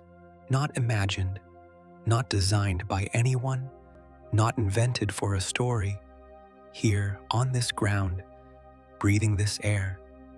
For a span of time we cannot really hold in our heads. The bones are in the rock. You can go and put your hand on them. And somewhere out there tonight, in a valley that doesn't exist, 22 enormous animals are walking down a path they made themselves, toward water they found without being shown. The last thing you do here is walk back out, and it takes longer than you expect because nobody hurries on the road down late afternoon. The light has gone long and low and the color of weak tea. The bus windows are open because at this hour the air is finally comfortable, and the dust the tires lift hangs in the road behind you for a long time before it settles. You pass the estuary first. The tide is going out, and the flats are the color of pewter, and the crocodile is exactly where it was 3 days ago. Same bank, same angle, same 2 ridges above the waterline. It may not have moved at all. There's a keeper here who has been on staff since the first year, and she says the only reliable way to know it's alive is that occasionally the eyes are on the left side of the log instead of the right. Then the northern basin, which is empty now. The nesting mounds have already lost their shape, softening at the edges the way sandcastles do, and there are 10 or 12 stragglers moving slowly across the flat with juveniles at their feet. The ones that hatched late, still too small to travel, waiting. The wind has picked up, and it's carrying the smell of the place out toward the road. Warm earth and vegetation breaking down, and something faintly like a barn. By next month, there'll be nothing left to see out there. By next year, the herd will be back in the same square kilometer, doing the same thing, spaced the same distance apart, for reasons nobody taught them and nobody fully understands. Then the long climb, and the great valley opens up on the left, and this is where everybody stops talking. The sauropods are strung out across the floodplain in the low sun, all 22 of them, and the light is coming in almost horizontally, so each one is throwing a shadow 40 or 50 meters long across the grass behind it. From up here, you can see the corridor they cut, that dead straight line through the woodland, 4 meters wide, running from the tree line down to the water, like a road somebody surveyed. They're not doing anything. That's what you'll remember. Not charging, not calling, not fighting, standing in a warm evening, with their necks down, pulling at foliage, occasionally shifting weight, entirely absorbed in the ordinary business of getting through a day. One of them raises its head, the tall one, the old female, the one whose neck goes up past the height of a building, and holds it there for a while, looking at nothing in particular, the way a horse does at a gate. And then, right on time, the chorus starts. It comes from the far valley first, that long, low-rising note from a crested skull built like a wind instrument, and then a second one answers from somewhere in the trees, and then a third, lower, older, and then the thin, reedy piping of the yearlings underneath. It goes on for a minute. It stops. It starts again from a different direction. Underneath all of it, so constant you stopped noticing it on your first morning, the closed-mouth rumble of the horned animals in the shallows. The sound you feel in your sternum before your ears find it, and somewhere far off, the hollow wooden knock, twice, of 2 dome-headed animals settling an argument neither of them will remember by morning. That's the sound of this place, and not roaring. Nothing here roars. It's a low, layered, unhurried hum that starts around 4 in the afternoon and doesn't fully stop until the small hours, and the staff who live on site say the strangest part of taking leave is going home to a house where the air is silent. The gate is ahead of you now, 12 meters of steel set into a wall of poured concrete that runs off into the trees in both directions until the green swallows it. It opens slowly. There's a warning tone and a delay and a second inner gate that has to close before the outer one moves, and the whole sequence takes about 90 seconds. Nobody in the vehicle says anything for those 90 seconds. Then you're through, and the wall is behind you, and the road turns, and the trees close over it, and it's gone. 40 minutes to the coast, the plantations on both sides, 11,000 hectares of green, cut in strips, feeding the thing behind you. Then the town, and the lights, and cars, and someone's radio. And here is the strange part, the part that everyone who has done this describes in almost the same words. It isn't the Tyrannosaur you keep thinking about. It isn't the 15-meter shape, passing 40 meters off the beam without breaking the surface, or the wingspan of a small aircraft going over you in a canyon. It's the little things you saw sideways, the armored animal lying in the shade with its eyes shut, breathing slowly, the feathered hunter with the enormous eyes tracking you along the glass, patient, unhurried, working something out, the small nocturnal one in the red light, freezing with its head cocked, listening to the sand for 3 whole seconds before it struck, the one with the ridiculous crest, sitting in a fig tree doing absolutely nothing at all, for an hour, magnificently, animals being animals, uninterested in you, getting on with it. That's what the park would actually give us, if it existed. Not spectacle, ordinariness, the extraordinary privilege of being bored by something impossible. And of course it doesn't exist. There's no gate, there's no wall running off into the trees, no netting stretched across a canyon, no boat with electric pods drifting over a warm bay at dawn. There's no control room with a screen showing where all 11 of them are standing. Nobody has ever heard that chorus. Nobody ever will. The animals are gone. Not lost, not hidden, not waiting somewhere unexplored. Gone 66 million years. Because of a rock that was never aimed at anything. But they were here. That's the fact that doesn't move. Something with a head 2 meters long really did stand in real water on a real afternoon and flush, its frill dusty red in the heat. Something really did walk down to an estuary because it needed salt on a path it had worn into the ground itself. Something really did sit down over a ring of its own eggs, spread its arms, and refuse to leave when the sand came. Nobody wrote any of that. Nobody had to invent the animal with meter-long scythes for hands, or the one that breathed through a trombone, or the one that hunted in the desert, dark by sound alone. They were simply here, doing it for 165 million years, in complete privacy, and then they stopped.